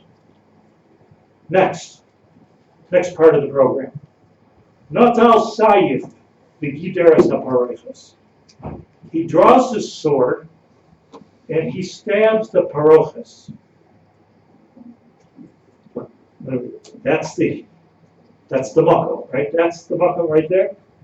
Bullseye. Says the Gemara, V'nasa nes, and a miracle happens. Not that his sword breaks. Not that he gets a heart attack. Hayadam mevatzveitz v'yotzeh. Not in the time of the Bayis Rishon, not in the time of the Bayis. The Mevatzveitz dam v'yotzeh. The parochos starts to bleed. Because Savar, so Titus got the point, the message, Haragas Atzmai. This Rashi, Haragas Atzmai, Kinoi Klapim Malam. I'm not sure what that means. But he thought he killed God. So the Gemara, Mikamaycha Chasim Yoah. Who's this patient as you, Hashem? Mikamaycha Chasim Bekashish after Sheman, Yutzei, Dufai, Shalaisi, Rasha, Bishaisei. Are you taking all this sitting down? Anyways, the Gemara goes on to tell a story that he took all the kalim that he could find, 93 kalim, it says in the Kinos, he found, and he put them, he wrapped them up in the parochos. And he just took them on a boat back to Rome. Because I'll explain the Echarabba, why did he wrap them in the parochos? He didn't find a bag. What was he wanted to show them the dam that was Mevatz Fates Minat parochos. So that was part of his heroic display. Those kalim that he brought to Rome are engraved on the Arch of Titus. Just heard a story yesterday, someone told me a story that David Lipschitz was traveling from America to Eretz Yisrael, and there was a stop in Rome. So he said, I always want to see the Arch of Titus. So he took a taxi to the Arch of Titus in Rome, and for the first time he saw the kalim of the Beis Hamikdash engraved on the Arch of Titus, including the menorah and everything, and he fainted, and they took him to the hospital in emergency. Ambulance had to take him away to the emergency. He was so taken with the kalim of the Titus took out. I mean, I'm sure when a man, Talmud Chacham, is thinking about Titus carrying this over and bringing it to Yerushalayim, wrapped in the blood of the parochos. And this is their hero's welcome to him. They made an arch to welcome Titus. That's what that was. Anyways, but the Gemara says when he was traveling, the water started to go crazy, and he was going to die. The boat was going to go. So like, all this covenant that I'm supposed to get, all of these kalim, all of the work I did, I'm going to die. So he talks to who? He talks to Hashem. And he says, Omar. I mean, I guess he's talking to Hashem. Kimedubani shalihehem shel elu ein gvurasa elo b'mayim. Now, one second. I just thought it like Titus. You believe me? You don't believe me? Make it clear. The waves are coming. Tidal waves are coming. The boat is going back and forth and back and forth. And I'm sure that he had the Titanic of his time, but he wasn't going to survive. And he says, I'm in the water, and their God seems to have a koach of water, but that's his only koach. So he taunts Hashem. And he says, your koach is only in the water. Get me on dry land and do me something. But Parai, you had a problem with Parai, you had to drag him all the way out to the water. Tipu b'mayim. Basisra tipu b'mayim. Afhu oimeg alai v'toiveni b'mayim. You know, the Medrash Eicha tells the story, and the Medrash says, Titus, who the heck do you think you are? Parai, Sisra, you're nobody. What are you comparing yourself? even to these Rishayim. Like he said, Ber b'mayim, am b'mayim was already became like a gaiva for him. So maybe b'mayim, get me on dry land and do me something. In Gibor hu, if Hashem is strong, Yalla liyabosha v'yasini Mochama. Mochama.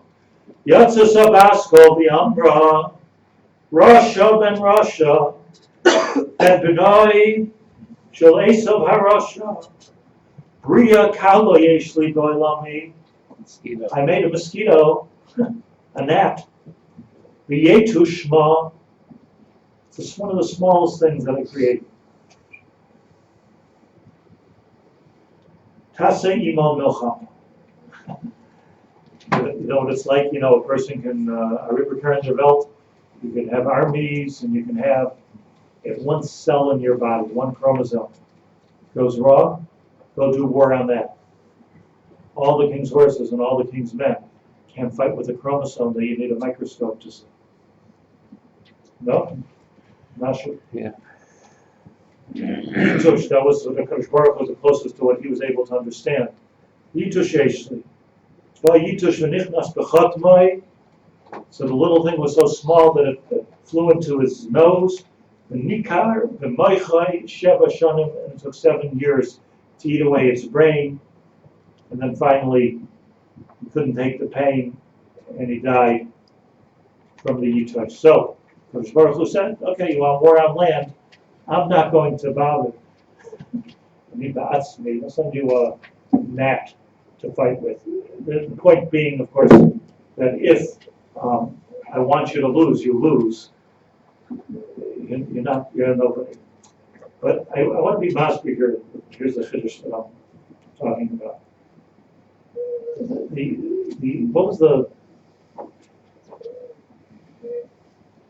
This whole thing started with Yaakov and Esav. I don't mean like halachihi Esav Shusayno Yaakov. I mean that the whole thing started with Yaakov and Esav. Yaakov wanted to be the Bechor, Esav wanted to be the Bechor. Hashem chose Yaakov to be the Bechor, B'nai Bechor Yisrael, chose Klal Yisrael to be the Bechor. If that wouldn't have happened, if the bracha of Yitzchak would have gone to Esav, if Rivka wouldn't have intervened, Esav would have been the Bechor, and we would not have been doing the tikkun, and presumably the whole world would go to pot. There wouldn't be a tikkun. Esav, it's clear in history and it's clear in Chazal, that I believe it's still clear till today. Why are you the chosen people? You're the son of Yitzchak, I'm the son of Yitzchak. You're the grandchildren of the dynasty of Yitzchak. We also. You came from Avram, we came from Avram. The Romans, Rasha ben Benoi shel Esav HaRasha. Titus was not going there in a vacuum. Titus was not just making peace and calm in Yerushalayim. Titus was straightening out the historical record. We are now taking over. You Jews, you didn't do the job. We're now taking over. But when I go lifnayu lifnim, says Titus, Rasha ben Benoi shel Esav HaRasha, I'm not going in with your bracha. I'm going in with my bracha. What was the bracha of Esav? Al charbecha tifyu. Shalaf. Titus HaRasha. Tafas Zayna B'Yatzai. Natal Sayif. He took the Sayif, the symbol, the flag of Esav. The Gider as HaPareches. And now I'm going to bring my bracha into the Pareches. I want to tell you something. There was no Aron Kodesh there. Hello? There was no Aron Kodesh there. There was no Aron Kodesh in the Vayisheni. There was Kehilla. There was Karbonos. There was no Aron Kodesh. Yoshiyahu, who we just learned about, took the Aron Kodesh, and when he saw the Babylonians on their way, he was going to ace the Aron Kodesh deep under the Makom HaMikdash. And that's where it is still today. Maybe many Kalim of the Beit Shemesh also are there. Whatever he was going as, he was going as. He kept out only what you need to keep the Beit Shemesh alive. There was no Or and Kodesh, so why was there a Parashas? What? It's a little unrighteous, no, to make a beautiful parashas, no Or and Kodesh, no Sefer Torah. What religion is this? I was reading about there's a humanist synagogue, so they don't believe in God in the synagogue. There's such a thing. It's a humanist synagogue. So they don't face east because why should they face east? The Shekhinah is from Israel. They don't believe in that. So they sit in a circle, and then they didn't know they have an Aron Kodesh, not have an Aron Kodesh. But I read this Time magazine. It's like they have an Aron Kodesh, not have an Aron Kodesh. They decide to have an empty Aron Kodesh. So they're worshiping air. I don't know what they're doing. So I mean, but there was a parashas here. There's a parashas, but there's no Aron. There's no Aron.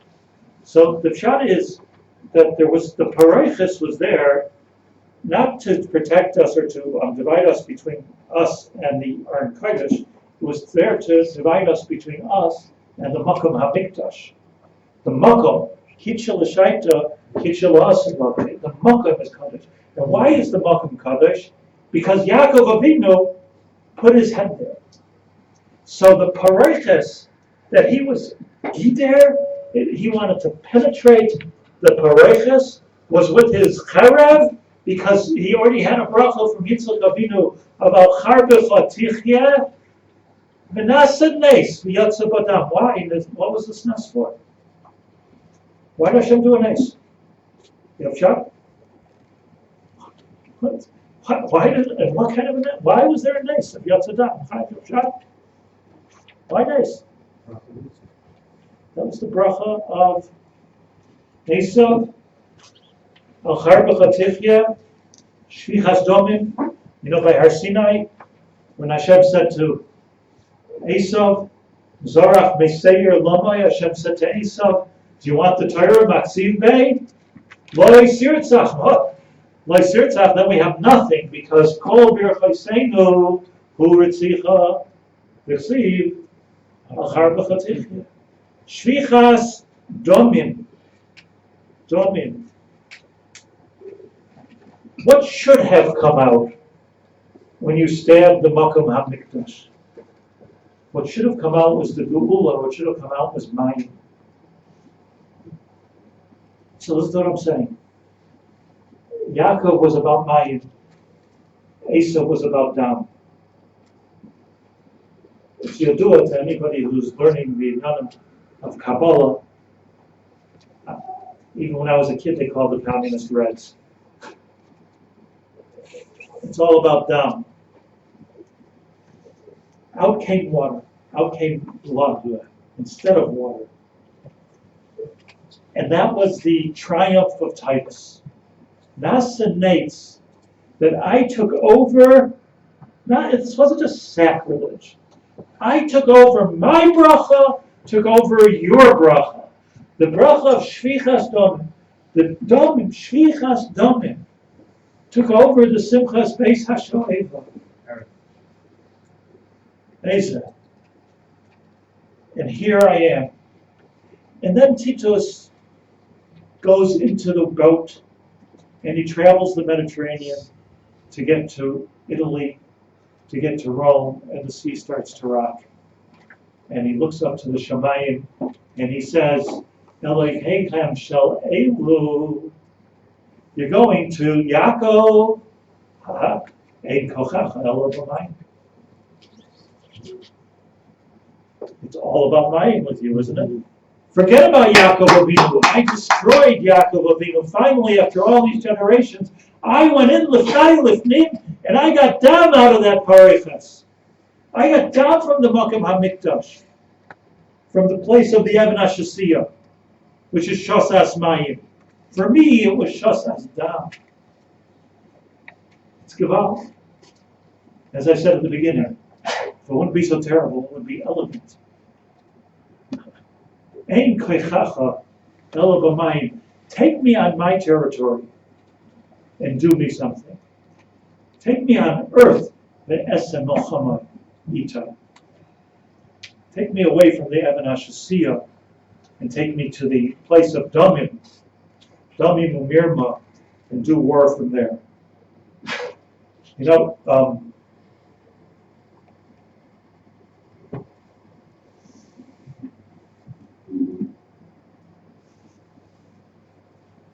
it's interesting that those who come to the Shiurim here in the Zachaim, you take a person, and the neshama of a person is divided into nefesh, ruach, neshama. Neshama is shemayim. Nefesh is the closest place down to earth. Hadam hu nefesh. Hadam hu nefesh. You hear?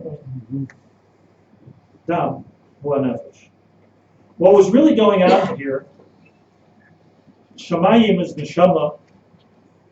Nefesh HaChaim says, Shemayim, the nefesh, alo oretz tishbachena, kamayim. Dam is part of the nefesh.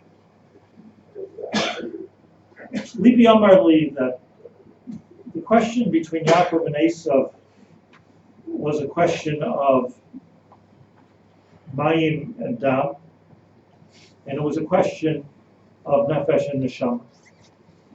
It's a question of gashmius versus ruchnius, and what's actually making the world work. Who's running the world? Is it scientists? Is it doctors? Not running the world, understanding the world, maybe. Not running the world. Who's running the world? They can be observers of the world, keen observers of the world. Look through a microscope and see. But who's running the world? Who's running the world? The Titus method, the Titus Derech, was to show dam, nefesh, dam hua nefesh. It's all about koichi, gevuri, oitzim yodi,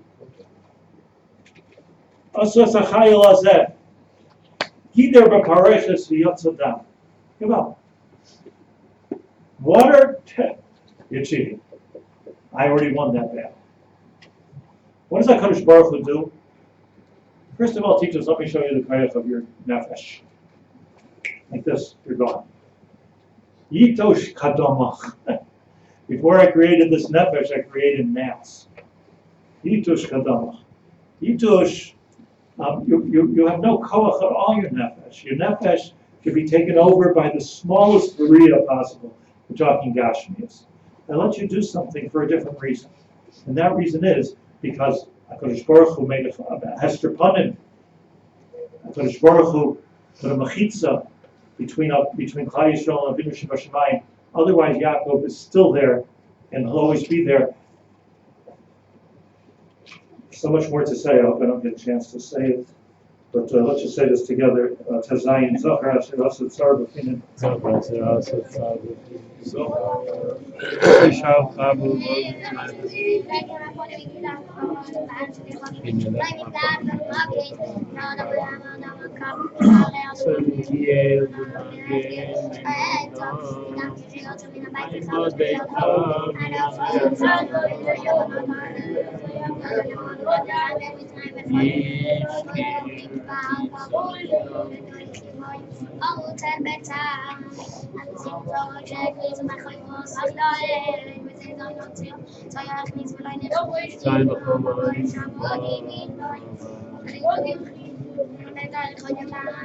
Sing the song.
Just a little bit of a historic footnote to people. Scholars comment that it's interesting that the Koisel Hotel Hamaravi, which is so central to the Jewish people, not mentioned anywhere in the Tanakh, not mentioned anywhere in the Chazal, even not mentioned anywhere. Koisel Hamaravi, but it's mentioned here. Right before we finish, we say Al Sad Maravi L'Zecher Histrit Boy Tzagacher Kaslenu Le'Rav Riva. And the historians explain that, Josephus talks about this, but other historians explain that when Titus destroyed the Beis HaMikdash, like Hitler, Yimach Shemam V'Zichram, wanted to keep something up so that people will believe him that there was once a Beis HaMikdash here. So he left up the Kosel HaMaravi. Stupid.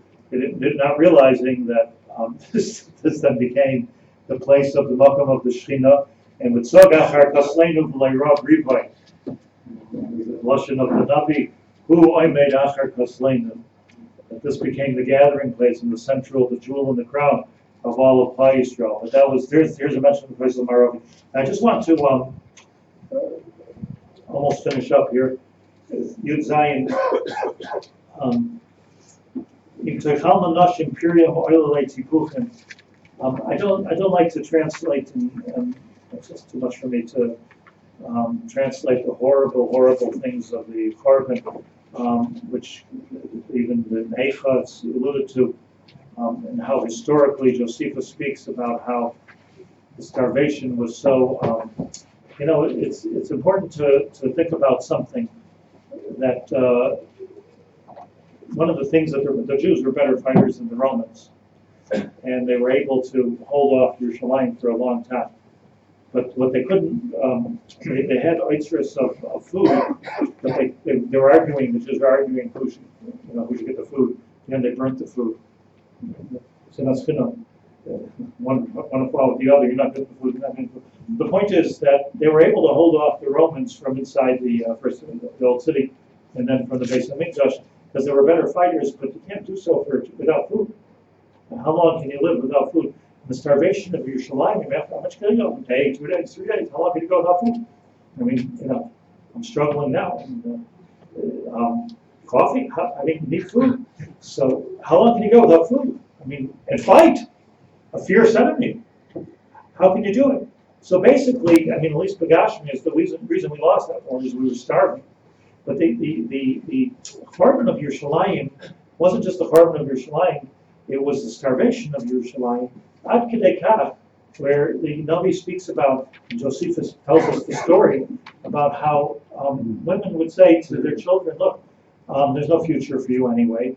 I can fight, you can't fight. And they ate their children. It's too much for the, it was even too much for the Romans. Josephus says the Romans ran away, they couldn't understand. It was too much for the Romans. But the point is, that was the starvation of Yerushalayim. And this is this Yud Zayin. All the terrible curses of starvation and on and on and on. It all goes on and on.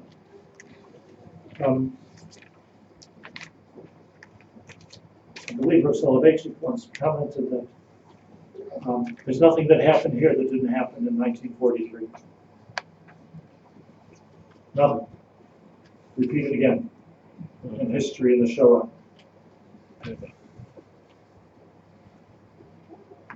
One said that to somebody, and he says to him, the Chiddush is that there's nothing, that the Beis HaMikdash Korban was as bad as the Holocaust. That's the survivors know.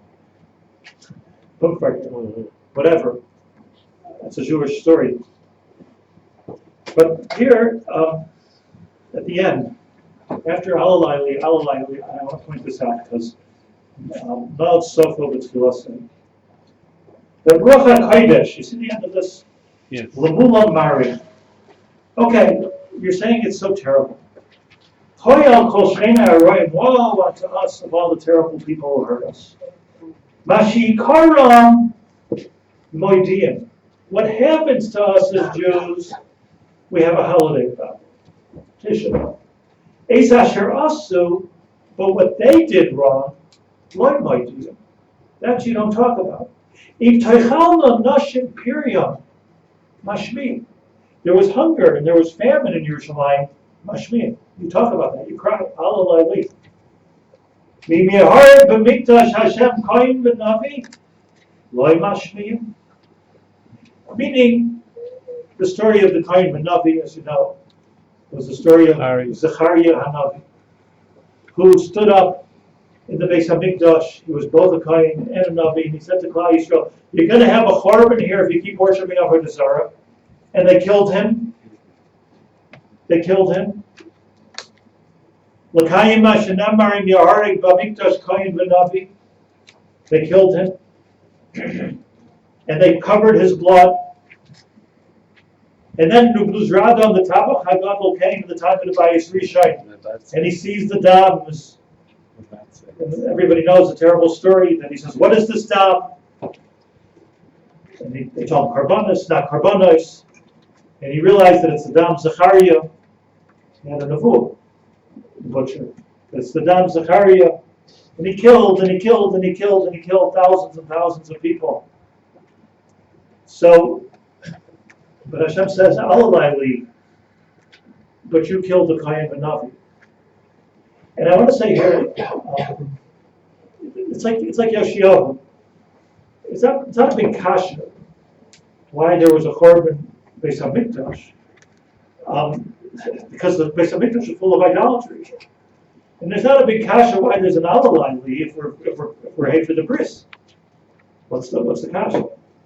But the kasha is, why do we have to have so many Yisurim? Why did there have to be murder and, destroy the Beis HaMikdash, so destroy the Beis HaMikdash. There goes the Beis HaMikdash. Burned down. Why does it have to be such famine? Why does it have to be such killing? Why does it have to be such torture of children? Why does it have to be such violence? And here he says, very interesting, doesn't say this is because of the Gilui Arayis, Shvichas Damim, Avodah Zarah, Sinas Chinam, none of that. Yehareg b'mikdash Hashem koyin v'navi mashmin. The answer is because you killed the Navi. The Beis HaMikdash would have been charav because you're made for bris. But here stood a man, and we learned it before in the Kinos. We said it before in the Kinos. Somebody got up to tell you. Remember we learned? Somebody stood up and to tell you, Rabbi Say, get with the program. Are you a kohenik or not? Are you going to do it or not? Are you going to be worshiping Avodah Zarah? And what do? You kill him? That Dam Zechariah is Mevatzes. The Dam Zechariah tells you that we're not doing our thing. You're asking why is there Yisurim? Meaning Yisurim come not from the Chet. Yisurim come when somebody tells you stop doing the Chet. It's giving you, he's your doctor, telling you stop doing that. That's giving you Yisurim. When we kill him, that's where the Yisurim come. So when it comes down to Teichalnu Nashim Pirion Mashmiyim, but Yehareg b'mikdash Hashem koyin v'navi Loi Mashmiyim. And that's the thread of Tisha B'Av. I want to close. You're welcome to say Kinos all day. I'm stopping anybody. But I just want to say a couple things in closing. Number one is there's so much more here. The Crusades and there's so much more. And it's Kehilla. If we didn't cover every Musar and Halachah, but there's a lot of them. At the end of the day, it's all about getting back, koi v'koi, ekoi, ayeka, where are you? It's all about making the chibur of Shemayim v'aretz. And at the end of the day, it's all about us realizing, not just like how to be religious, or how to be Orthodox. It's about realizing why we were created, why was the world created, what did Abraham and Yaakov want? Koyeh zaracha, And how do we get to the Kehilla, which was Hashem's purpose for creating the world altogether? And here's the good news. The good news is, it's a good news, yeah. The good news is that we're still here. I saw, maybe you saw this once, but in the Hakdama, of Rabbi Yaacov Haber Siddur Beit Yaakov. In the Hakdama to the Siddur, it's a long thing called Sulam Base Scale. Somehow I read it sometime. But he writes over here that there were many nisim in the history of Kehillas Yisrael. There's previous Yamsuf, there was a man in Slav, and Yoshua stopped the sun. He says, but here's the biggest miracle of them all. I'm reading this in Hebrew so you understand the flavor of his words. We, the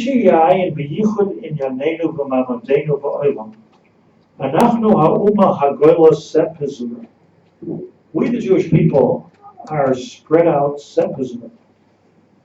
After kol masha avar aleinu, mehatzaris, me'achamoris, alpayim me'ashanim. Thousands of years, everybody tried to kill us. You know, this is not normal. It's not normal. There have been many, many wars. But why does everyone want to kill us? Want to kill a people that wouldn't hurt a fly? Like, why? Pari wanted to kill us. Nebuchadnezzar wanted to kill us.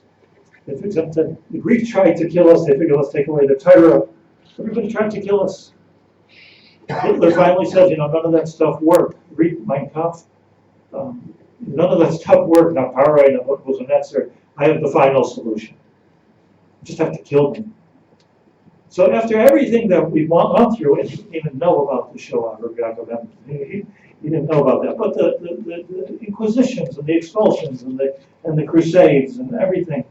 Ma Rabim Hayu Ein Uma Ba'olam Nirdefes Kamayim. There is no such thing that people hate us as much as people hate as much as they hate us. Ma Rabim Hayu Tzarenu Ma Atzmu Nasu Reish. From the time we were born as a people have been trying to destroy us. They wanted to uproot us completely.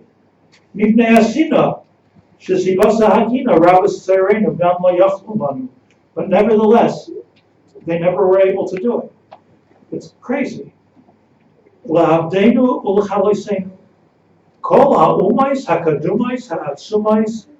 Ahavat Zachram, Batal Svaram, Soret Silam. Every single one of these nations is not even here to tell the story. Anu Hadvekim B'Hashem Kulanu Chayim Hayom. Like Nifgad Mimenu B'Chol Tekef Arichas Chaloseinu. We're still here and building. Afilu Avos V'Nikodecha B'Torah Shiluksav B'Chol Divrei Chacham Kayamim. You don't get to go through a story of Menashe where our own internal kid is killing us and take our Torah, and we're learning Torah Shivtei Yeshurun, and we're on the Kaballah today. There's a renaissance of Jewish publishing. It's crazy. Baruch Hashem. V'yisholat behem yad hazman v'leikulman. Ma yada bazeh philosoph charif. Hayad hamekara asasa kolela. Chai nafshi ki b'spaydanim b'nifloi seila. Rabbi Yaacov Haber says, when I think about this miracle, Gadlu etzli yoser mikol nisim v'nifloi she'asa Hashem Yisparach v'seinu b'Mitzrayim. Ubamidbar, uberetz Yisrael, ub'chol ma'ashe'arach hagolus, yoser nisames hanes. And as long as we get tortured, the ness is even bigger. Yoser v'noida ma'isa tukvay v'rasei. If you want to see Hashem's work, look at this. V'shagam kol hanavim kvar ra'u oinkai v'yisainu v'yisleinu al harichusei hanifla b'terem hayoisei. V'hinei le'nofal mikol divrei ha'aretz, it all comes true. The Nevi'im and the Teichacha, it's all happened. But ayay efay pi ha'machish kol ha'ashan. Who's going to deny the fact that they're ba'ashan and we're here? Ki alei hayar mimcha. Why? He says because Tzaif Kol Tzaif, we have a bris and we were chosen to be the chosen people, and we got to do the job.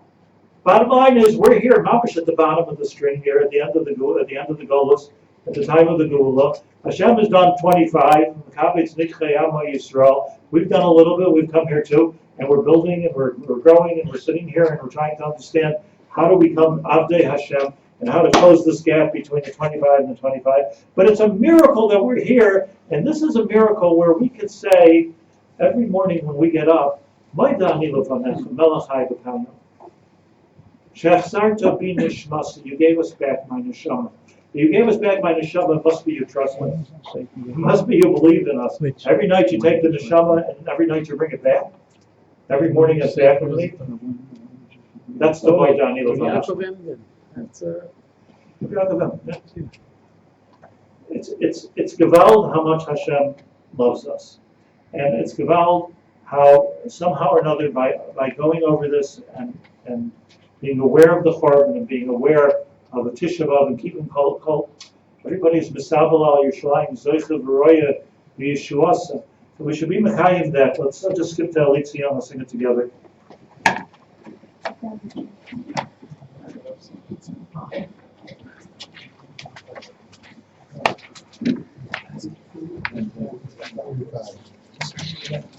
45. Kina mem hey.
just closing.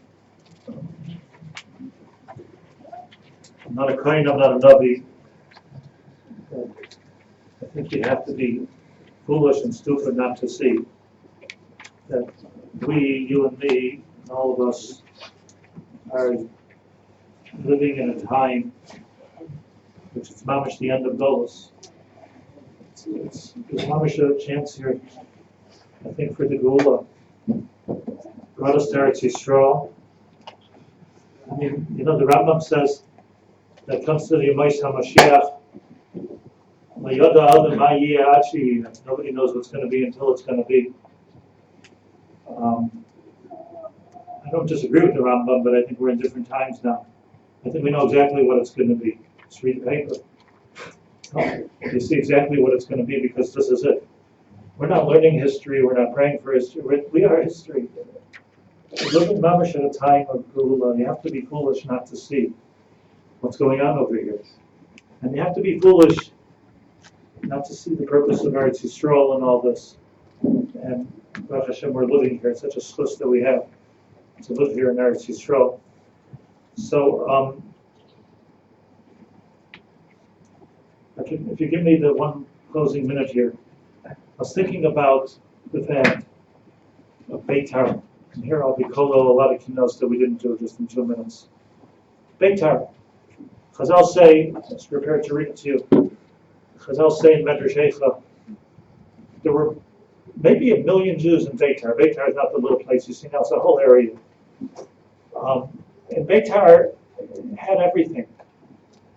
And it was all destroyed by Hadrian. Maybe 1 million people died in Beitar. It's had to have 400 shuls. 400 shuls, each one had yeshivas. Every yeshiva had a yeshiva katana. There were mikvahs, there were rabbanim, there were tzaddikim, there were gadol. They even had their own Mashiach. Baruch lived in Beitar. Everything was in Beitar. Why isn't there one kina about Beitar? I wasn't sure. I didn't trust myself. I looked through the table of contents 3 times. There's no kina about Beitar. Why not? 1 million Jews died in Beitar by Hadrian. We have about York. We have about, Germany, France. Why not Beitar? Here, HaTorah about Chasidus. Beitar. Why isn't there a kina about Beitar? Millions of people. So finally, I found the Medrash Rabbah Eicha Rabbah Beis. Take a look. Medrash says, why did the people of Beitar, why were they tortured as such? They held up a fortress against Hadrian for years and years and years. We're talking about 70 years after the Chorban Beis Hamikdash. 65 to 70 years. They were there. Look what they said. The kids in Cheder, they're running around with payas and going to Cheder, and they're learning everything. And they said, if the Romans outside the wall attack us, we're going to get them bikumas on our Parker pens. We're going to attack them. We're just going to attack them with our writing instruments. They were smug in Beitar. So the Gemara says, the Medrash says, Salam Acharv, Torah, Yer Shamayim, Gedolah, Mashiach. You know Chazal say, it hurts to say, it wouldn't be Tisha B'Av, I won't say. Mipnei shehidliku neira yisal charban Yerushalayim. They were happy that Yerushalayim was destroyed. Hidliku neiros, actually, that's what the Medrash says. They were besimcha. It's Yerushalayim. They had to go to Yerushalayim when the Beit Shemesh was there to be makar karbanos and the overregel. But they went to Yerushalayim and they spoke about it. They said, full of ganovim and tricksters, and they used to do property exchanges which weren't real, and all kinds of things. It was corrupt. Yerushalayim was corrupt. And Baruch Hashem, we don't have to leave Beitar. We have our self-made ghetto, Beitar. We don't have to leave Beitar, and we're going to be holy. And they were mezalzel in the pillow of Yaakov Avinu, who put his head on the rock of the Even HaShasiyah, and they said, we don't need that anymore. Mezalzel in the Chibur, and the Sfarim say, Rishonim even, that I don't like what they say, but Rishonim say it. But why was such torture on some of the cities in Golos that we have Kinos about? Because Ezra, in the time of the Vayishen, called them to come to Eretz Yisrael, they didn't come. I'm not saying not everybody can come to Eretz Yisrael. I'm not criticizing anybody. But when I do hear a term of Yerushalayim Shel America, Yerushalayim of the hills, Yerushalayim of Switzerland, and there's one Yerushalayim. That's not in Beit Shemesh, and it's not in Beit Torah. There's one Eretz Yisrael, there's one Yerushalayim, and that's the Yerushalayim that we're davening for, and that's the Yerushalayim which we know is the place that HaKadosh Baruch Hu, David HaMelech, chose that place. There's one Harabayis, there's one Eben HaShasiyah, there's one Kohen Gadol, there's one Mashiach, and that's where we have to get to. And if we are back to that denial, we're okay. Denial doesn't only mean you're being Oived Avos and Kodesh. Denial can mean you're being Oived as Hashem. Do you hear me? Denial can mean that you're knowing Shas and Kaiskin. That can also be denial. Because we're missing the message of history that we need. There's no peace out there outside of those walls. There's Romans outside the walls. There's no Shalom Ba'aretz. It's not Pashut. The world is not Pashut. We need to be themselves. Don't just think for ourselves. We need to be themselves for the whole world. There needs to be Shalom in the whole world. For that, there needs to be about, not just a Beit Torah. There needs to be a Beis Hamikdash. There needs to be a Makom Kodesh. There needs to be the Har Bayis. Has to be Biyadenu. Har Bayit Biyadenu. That's what it has to be. But this has to come with the real Yerushalayim and Hashem's Yerushalayim and the Beis Hamikdash. So, Bezeh Asayim and Yirz Hashem next year. I'll let Mashiach do the talking. Yirz Hashem. In the meantime, let's just do one word.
Magnificent 130 gentlemen, please take